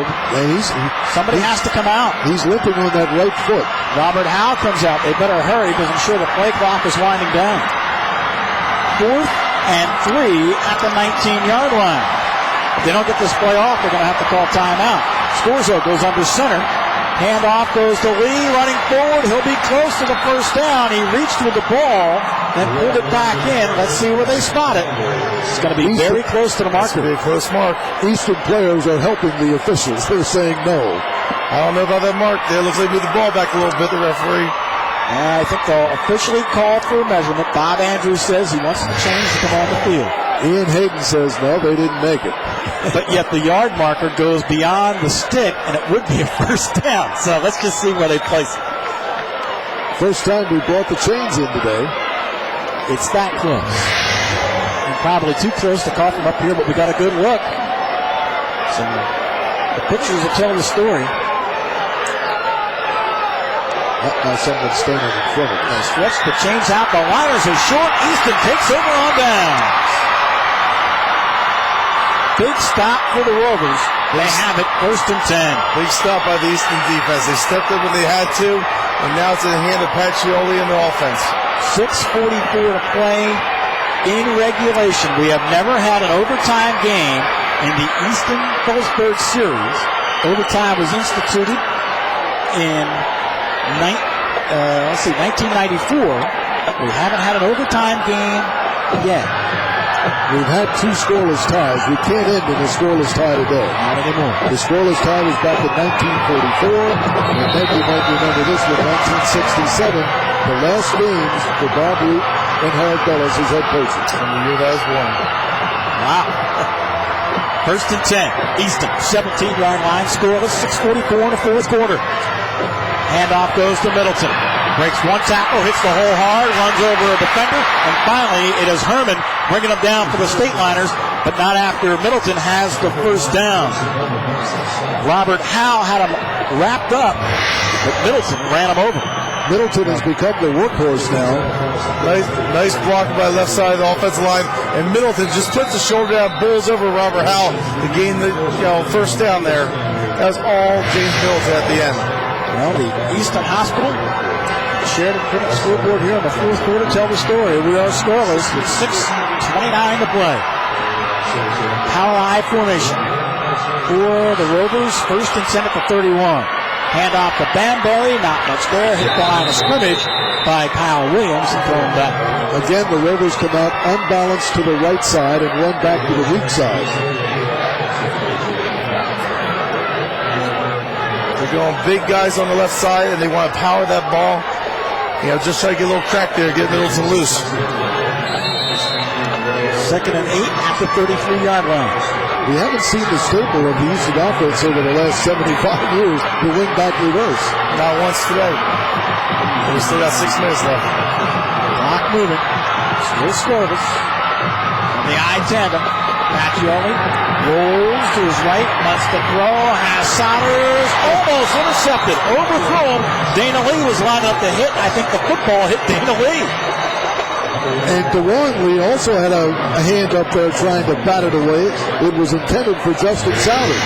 That's a little brother tandem here in the coverage. You got Dana Lee deep and DeJuan Lee. A nice play there, and Dana was to have the pick. It was DeJuan who did get a hand on it and knocked it free. Third and 8 at the 33-yard line. Another big third down here for the Easton offense and the Peabody defense. Connor Mulrine, who's in for blocking purposes, goes out. Tyler Holtz comes in, and he'll come wide to the near side. Jonathan Bushy comes slot to the near side as well. 3 receivers come right. Now make it 4 to the right. As looking this way is the quarterback, Paccioli, complete to Bamberry, makes the catch, struggles up to the 40-yard line, but he'll be shy of the first down by 2 yards. 5:22 and the clock moving. Still scoreless. Easton now looking at a 4th down and short. 4th and 1 at the 40-yard line. Does Steve Schiffer be thinking fake punt on this play? I don't think so. That's when you run it, when you don't think so, Dick. His defense has been stalwart all day. Dana Lee and Robert Howe go back. Bushy in punt formation. Dana Lee is deep. Bushy's kick is away. And overhead. It'll bounce. Taking Easton roll across the 30 to the 29-yard line. That's where it'll be first and 10 when we come back. 4:36 to play. Scoreless fourth quarter. Easton and Phillipsburg on the Sports Traditions Network. This portion of the game is brought to you by Dance Phillipsburg. Located at 474 South Main Street in Phillipsburg, give the gift of belly dance this holiday season. To learn more, visit dancephillipsburg.com for special holiday packages.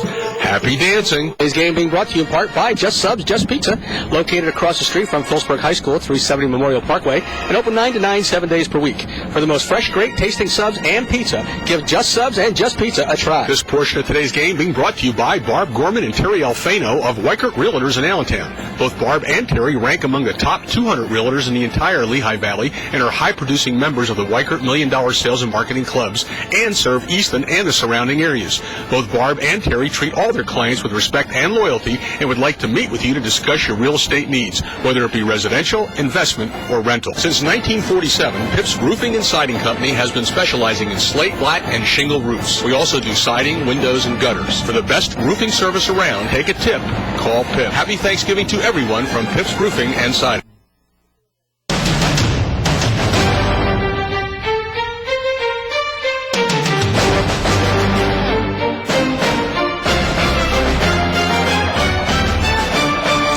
Welcome back.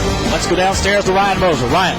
Hey guys, just want to let everybody know out there that's watching that win, lose, or draw, the real winners are the seniors in this game because they get a special ring that I'm holding right here at a ring banquet that was held on Sunday night. I've got Easton's copy right here, Phillipsburg, which would have a P on it, and on the inside it's inscribed with the words honor and respect. And I know for a fact that both schools honor and respect this rivalry. All right, thank you, Ryan. Here's a deep toss to Dana Lee, trying to get outside, tracked down only a yard, gained at the 30-yard line. It was Jordan Frost-Dixon in on a tackle. Sets up a 2nd and 9 at the 30. Both teams fighting the clock right now. I don't know that either coach wants to go to overtime, but at least they're 10 yards closer to the deadline. This is true.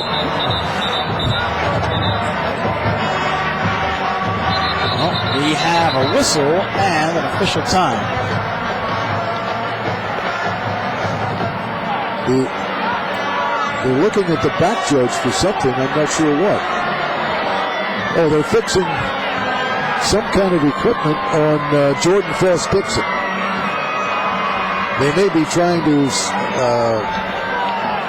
fix his shoulder pad strap. Looks like they were reaching up underneath his shirt. And Justin Pacioli may have to come in and take his place if he can't get that situated.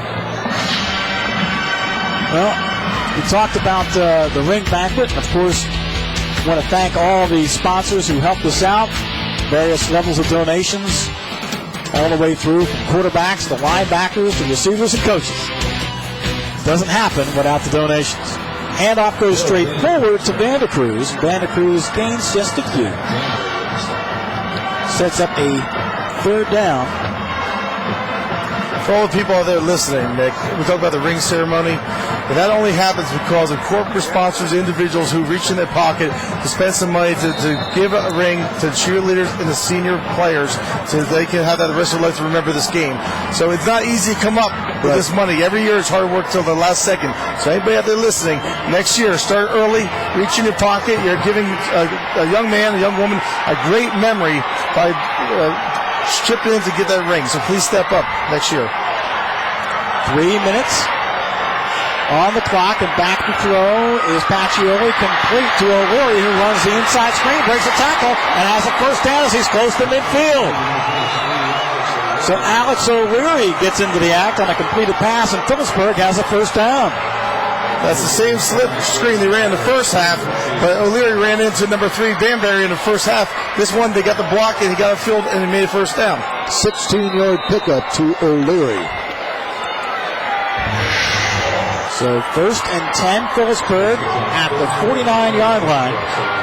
1 yard shy of the midfield stripe, 2:30 on the clock moving. Scoreless ball game, 4th quarter. Vandecruz lone setback, takes the handoff, goes straight forward, and he comes all the way up to the 45-yard line. Well, we've been talking about people to thank, of course, Art Cardos, who brings everything together year in and year out. The executive producer of the Sports Solutions Network deserves a lot of credit, as does Andy Himmelreich, who directs our telecast along with his crew from Service Electric Cable TV. People like Dave Donio, Ryan Kelly, and Jason Dudish, to name a few. Handoff straight forward to Vandecruz.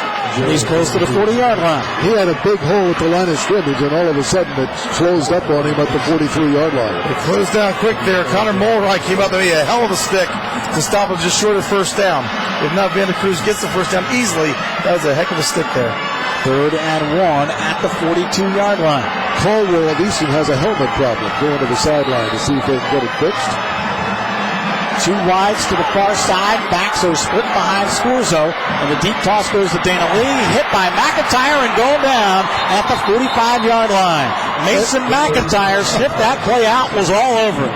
Every time it looks like one team has something going, something happens the other way with a great defensive play, and that's what that was right there, a loss back to the 45. So now another big decision for Bob Stem and the State Liners on 4th and 4 at the 45-yard line. Do you have a 4-yard play in your arsenal to get the first down? Well, the punt team is on right now with Robert Howell. I think you kick them deep. Clock's under a minute. 53 seconds remaining.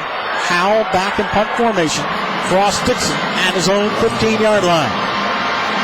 Mike Diamond, the blocking back for protection. Bad snap.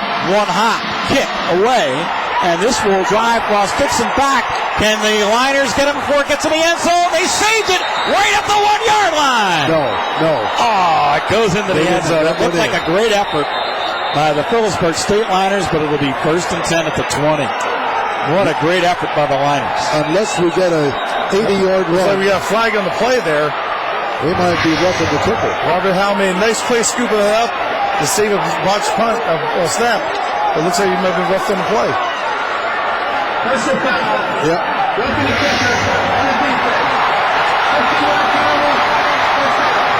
Wow, play of the day right there. Roughing the kicker gives Phillipsburg a 1st down automatic. We talk about turnovers, we talk about penalties. Here's a crucial penalty that Easton did not want. Oh, Mason McIntyre ran into the kicker just enough. Just enough. And Robert Howell goes down. 1st and 10 Phillipsburg. Football at the 30-yard line. 30 seconds remaining. We have enough time now to maybe throw the ball to the end zone for a little couple plays. Well, right now you want to get a field position for a field goal. Let's see how Coach Stem and the Miners manage these last 30 seconds of the game. They come out in the I tandem. Scorzo is under center. DeJuan Lee comes out. There's going to be a flag. He was in motion. He got on the field late. They tried to set up a power I, and it's going to be illegal motion against the State Miners. On the offense, 6 men on the line of scrimmage. I gotta tell you what, when you got crunch time like this, you can't be having penalties like that. Come on now, guys. That's exactly what Bob Stemm is telling his team. I tell you what, you cannot give games away like this. I don't know who goofed in the sideline, but DeJuan Lee was late getting in. Whether he didn't get the information or whether the coaches forgot to tell him that he should be in. Anyway, he's late going in, and that brings up the 5-yard penalty. Now we may have a timeout taken with 22 seconds to play. Bob Andrews has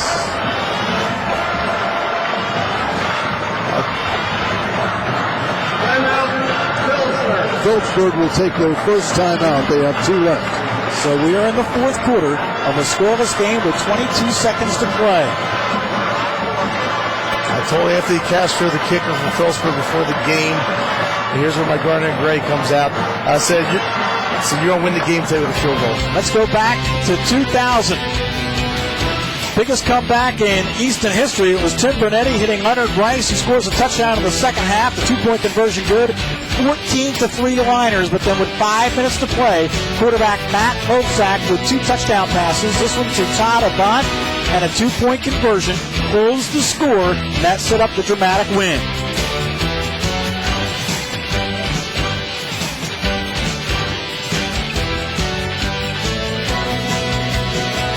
Hovsack to Avant with that second touchdown pass, and the final score, 14-3 was the lead. Easton won it 17-14 as Avant made the catch in the back of the end zone.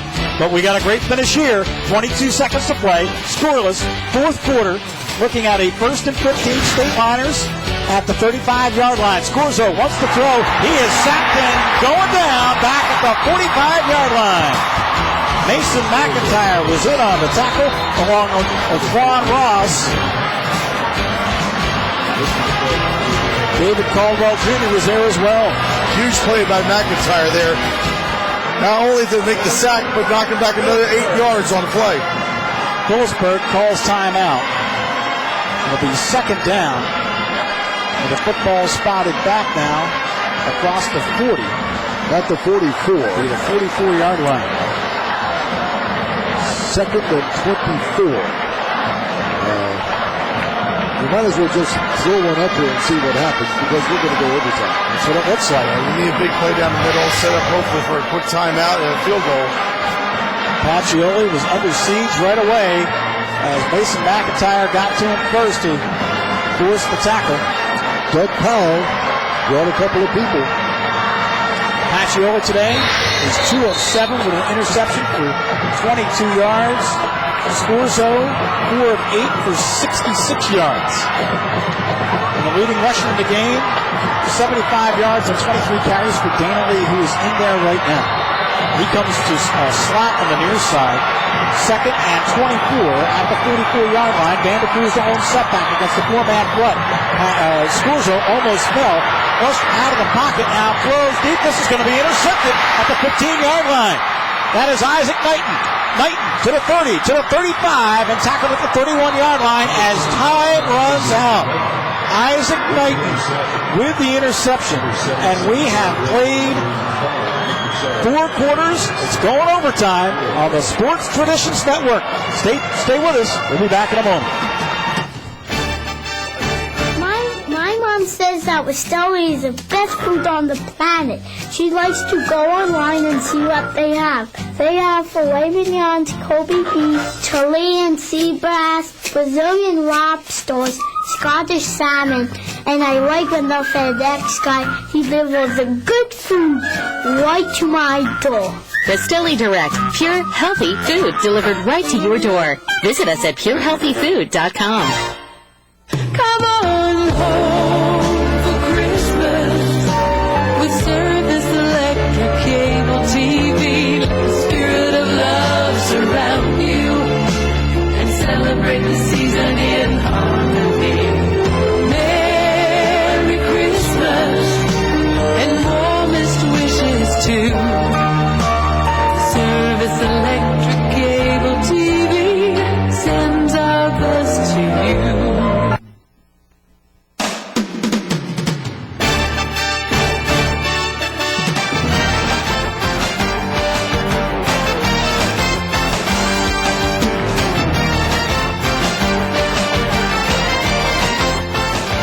Welcome back as we are set for overtime, and the overtime rules go like this. Alternate possessions from the 10-yard line since we're in Pennsylvania.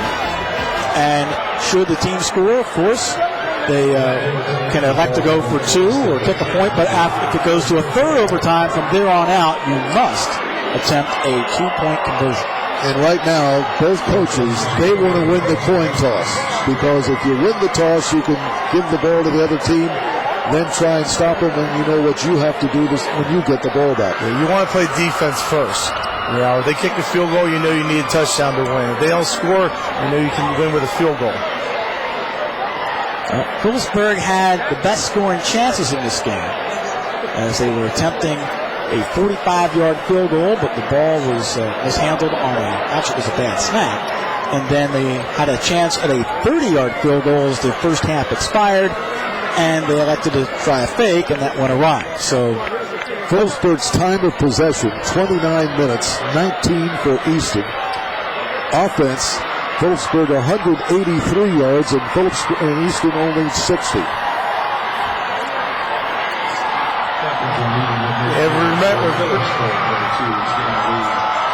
We remember before halftime, Phillipsburg lined up for a field goal. That could be the difference in the game right now. We could be going home eating turkey, 3-0, but now we're going to overtime. Well, the captains come back on the field for the second time today. Zach Banbury, Tyler Thomas, Justin Pacioli, David Caldwell Jr., Red Vandercruz, Justin Scorzo, Sean McNerney, Dana Lee. All out there. Our referee, Bob Andrews, will tell them exactly how this will go. Okay? Don't call anything, whatever comes up. I think Easton gets the call. There's the flip. We'll see who wins the toss. It got buried in the snow. Your choice, you want defense. Phillipsburg's choice. Looks like. So Easton will pick which way they want to go toward the school board. It looks like Phillipsburg will be on defense. Let's listen in.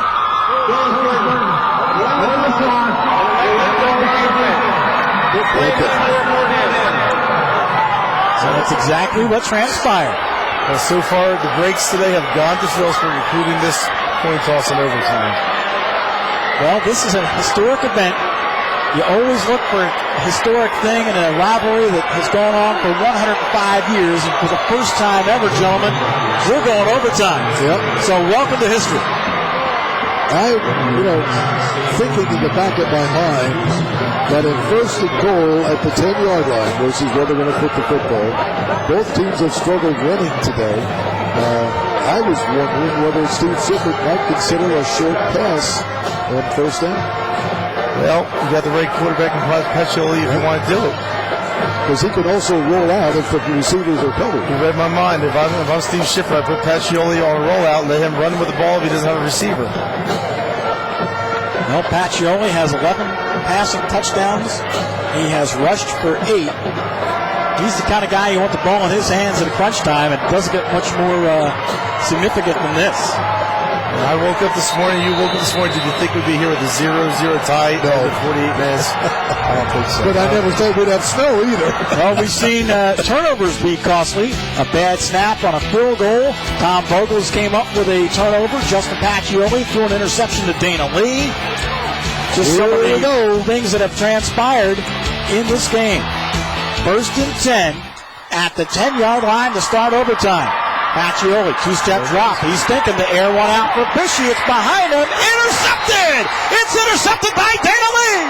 And Phillipsburg has the football back. And they can kick a field goal right now and it will be over. That's the biggest play of Dana Lee's career today with Easton Phillipsburg with that pick. Dana Lee with his second interception of the day, but none bigger than this one. We talk about him as a running back, but he's played great on defense for a couple of years. Not a bigger play in his career. Now Phillipsburg could kick the ball 3-4 times in a row. Right? They could try a field goal, and if it doesn't come out right, they could try again. So Phillipsburg has the football, 1st and 10. 1st and goal, actually, at the 10-yard line. We're going to do a play first before we kick anything. So now, the kicker is still on the sideline. Justin Scorzo and company come out in the power I. DeJuan Lee, Gerald Vandecruz, and Dana Lee. In that order, in the I. 1st and goal, the 10-yard line for Phillipsburg. Dana Lee with his second interception of the game. I'll put my ballot in right now. He may be the offensive and defensive MVP. I wonder if that's ever happened. I tell you what, we got 2 defenses out there. Either defense could be the MVP of this game, the way they played today. This is true. Phillipsburg's first play in overtime. Scores up. Hands off to Dana Lee. Hit hard. Goes forward. Gets about a yard to the 9. It'll be 2nd and goal at the 9. Juan Ross is in on the tackle. Jeff Sullivan comes to the bench. Coach Bob Stent looking to send him the new play. Here comes Sullivan with that play. We are in overtime. It is scoreless. Easton intercepted on the first overtime possession by Phillipsburg's Dana Lee. Phillipsburg with the football, 2nd and goal at the 9-yard line. Castro standing down here at the 30-yard line, watching what's going on in case he needs to go in to kick a field goal. If you're Phillipsburg, you don't want to turn over at this crucial situation. Protect that football. To the left. Handoff to Dana Lee, struggling forward, down to about the 7. Now here's the question. There you go. Here comes our kicker Castro up 3rd down. You missed the first one, you got 2 shots at this. Dana Lee carries to the 7. And now here is 3rd and goal at the 7-yard line. Is Easton going to try and ice him with a timeout? Anthony Castro on for the field goal to win the ball game for the Phillipsburg State Liners. 25-yard. Placed at the 15. It will be a 25-yard field goal attempt.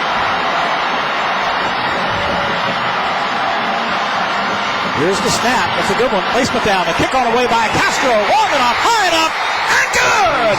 Phillipsburg has defeated Easton 3-0 in the first overtime game ever in the 104-year history of the Easton-Phillipsburg rivalry. Senior Anthony Castro comes through with a huge kick. I told him before the game he's going to win this game with a field goal, and he did. Good for him. And that ends the run of 4 straight by the Rovers. So history has been averted in one sense, and history completed another. Easton was looking for its 5th consecutive win to join that exclusive club. That goes by the boards, and in the first overtime game ever in the history of Easton and Phillipsburg, the hero is Anthony Castro with his 25-yard field goal as Phillipsburg defeats Easton by a score of 3-0. Coaches shaking hands right now. The players getting... Well, nowadays everybody wants estimates on repairs. and ABE will stand behind all estimates, small or large. Well, you know what large estimates are. What do you mean? Well, if you go to a tailor for a pair of pants and you need an estimate, I would say that's large. You know what else would be a large estimate? What? What it would cost to have your jaw wired shut. Pumpkin, that wasn't nice. ABE Car Care Centers. This aisle isn't big enough for 2 zeros. Anything you can do, I can do better. I can do anything better than you. No, you can't. Yes, I can. No, you can't. Yes, I can. No, you can't. Yes, I can. Yes, I can. Is that all you got? I'm up to my knees in 0 calories. Pepsi to the max, so let's drink all of these. What's Snoop doing here? We're tight. Pepsi Max, 0 calories, maximum Pepsi taste. Okay, I'm here with winning coach Bob Stem. Bob, what a fantastic game on both sides of the ball. The way you love it. Oh, yeah, it was a great game. It really was. And, you know, you got to give Easton credit. I'm sure they were a little bit ahead, too, which gave us maybe a little bit of advantage. But I'll tell you what, they're a fine football team. They played great defense against us. And we were just fortunate to make the interception at the end and kick the field goal. So, you know, I just hope they go on. And I hope they become state champs, and I mean that. They're a great football team, and Stevie does a great job with them. It's nice to get a W, you know, when you're on a little bit of a downer. What's it like playing in the snow for the first time ever in a long time? Well, I played in a lot at Syracuse. And I think we had a game here once when Mickey Frinzi was coach. They actually played it on a Saturday because it was so bad. It was great. Great atmosphere. This is the best. How can you beat people at Easton? No, you can't beat it. 1971 was that year that they won that game. Yeah, it's great. It really is. And I love it. It's been a lot of fun. And I've been around a long time. I'm getting a little old, I guess. One last thing. It's great for the rivalry to see Phillipsburg win this game and get it back going. Well, yes, and maybe someday with the East Penn League, too. That would be fantastic. We'll have you back Lehigh Valley Conference. Yeah. Holy my goodness. Thanks again, Bob. Okay. All right, thank you. Enjoy Thanksgiving. All right, thank you. Okay, that's Bob Stem, the head coach of the Phillipsburg State Liners. We'll be back with a couple of MVPs. All right. Thank you very much, Jack Logic, and for Coach Bob Stem. He picks up a win in this series. He now goes to 6-9 with a victory over Steve Shippert and the Easton Red Rovers. That's win number 41 in the series for the State Liners. And, you know, for Easton, a tough loss for them to take. And this could affect them on Saturday night in the district sub-regional championship game at Cottingham Stadium. Going in on a low, they're going to have to recover very quickly to get ready for a Whitehall team that beat them earlier. Well, let's go downstairs as Jack Logic standing by with Justin Scorzo. Jack. I'm here with Justin Scorzo, the quarterback of the winning State Liners. Justin, the fourth time was the charm for you. That's right, and the team, you know, overall, our effort was just, we knew this was our last shot. We knew this was our last game. We have nothing else to play for, and the defense came out, and they played their hearts out. I say both teams really played their hearts out in defense. You were in the run all day, and your defense got your field position all day. Oh, yeah. So it was deservedly probably that you guys won the game. That's right. And they're a hell of a football team. They're going to do a great job in the state playoffs. You know, we have a lot of respect for them. It was a great game. How's your health, okay? Yeah. Okay, congratulations once again, and have a great hot turkey. Thank you. That's Justin Scorzo, quarterback of the winning Phillipsburg State Liners. All right, thank you very much, Jack. And I'll tell you what, the Phillipsburg State Liners don't have a chance to win this game if it's not for the defense of Dana Lee, as Dana Lee came up with an interception to give Phillipsburg the ball in the overtime series. So the very first play from scrimmage, Steve Shippert tries to throw the ball to Jonathan Bish in the end zone, and there's the pick by Dana Lee. And then Lee with a couple of runs. Anthony Castro comes on for the field goal from 25 yards to win the ball game, 3-0 for the State Liners. I liked his belly slide at mid-quarter. I'll tell you what, Anthony Castro last year missed the state championship game. Had a little problem there with the coach, but came back this year as a senior to win this game with a big kick. The seniors stepped up huge for Phillipsburg today. Justin Scorzo, Dana Lee, Joe Vandercruz. Go down the list of guys who have big plays today. Easton has a great team. Easton will be fine this weekend. They're going to win the state championship. Phillipsburg need to win this to keep this game relevant. Anthony Castro wins the game with his 25-yard field goal. He is standing by with Jack Logic. I'm here with Anthony Castro, the young man that kicked over to win this great game. Anthony, what a thrill. Were you nervous at all? Just about crap my pants. Just about. Great feeling, great game, the snow. Couldn't ask for a better ending. Anthony, I don't think that because that kick was a boomer. I could tell it was true and it was going to be good from the start. Well, I already knew I had faith in myself. I just needed my coaches to come through and really send me out and let me win it for us.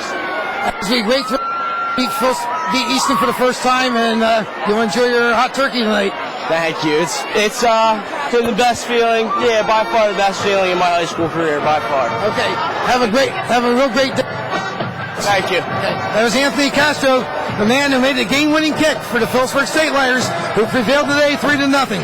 All right, thank you very much, Jack Logic. We'll take a quick break and then come right back to have some final thoughts on this 104th meeting of Easton and Phillipsburg. Decided on an Anthony Castro 25-yard field goal in overtime as Phillipsburg beats Easton by a score of 3-0. Stay with us on the Sports Traditions Network. I'm Frank Alexander, President and CEO of Anthony Builders, Inc.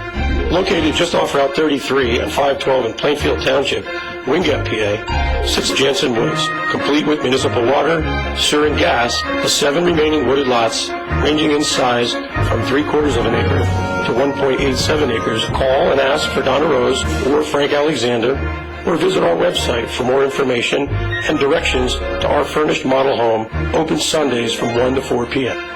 Come on home for Christmas with Service Electric Cable TV. Let the spirit of love surround you and celebrate the season in harmony. Merry Christmas and warmest wishes too. Service Electric Cable TV sends our best to you.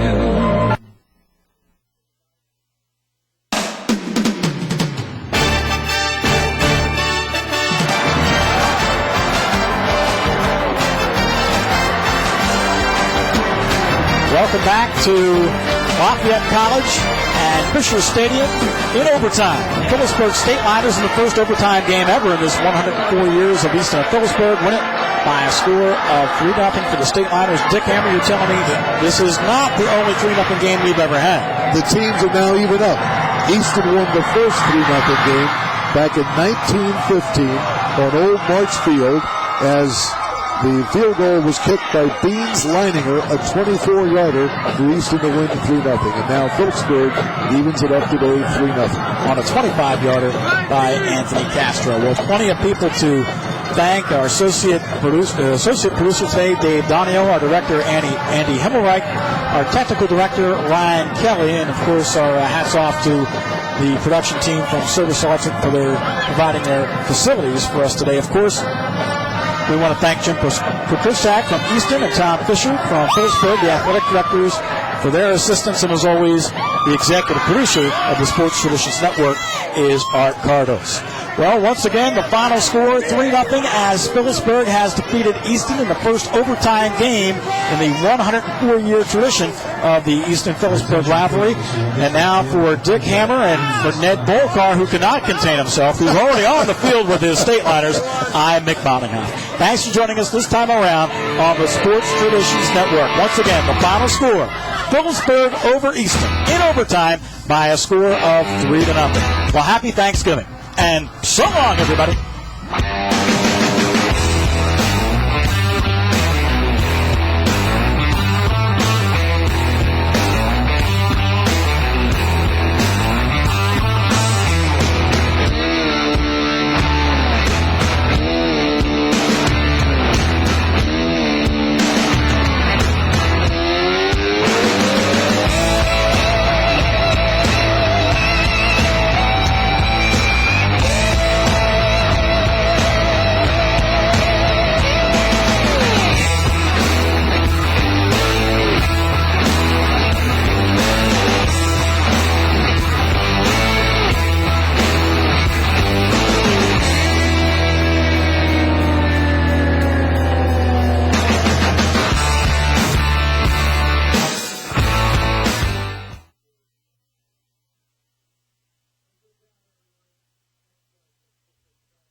I think I see Easton run the ball a little bit on Phillipsburg and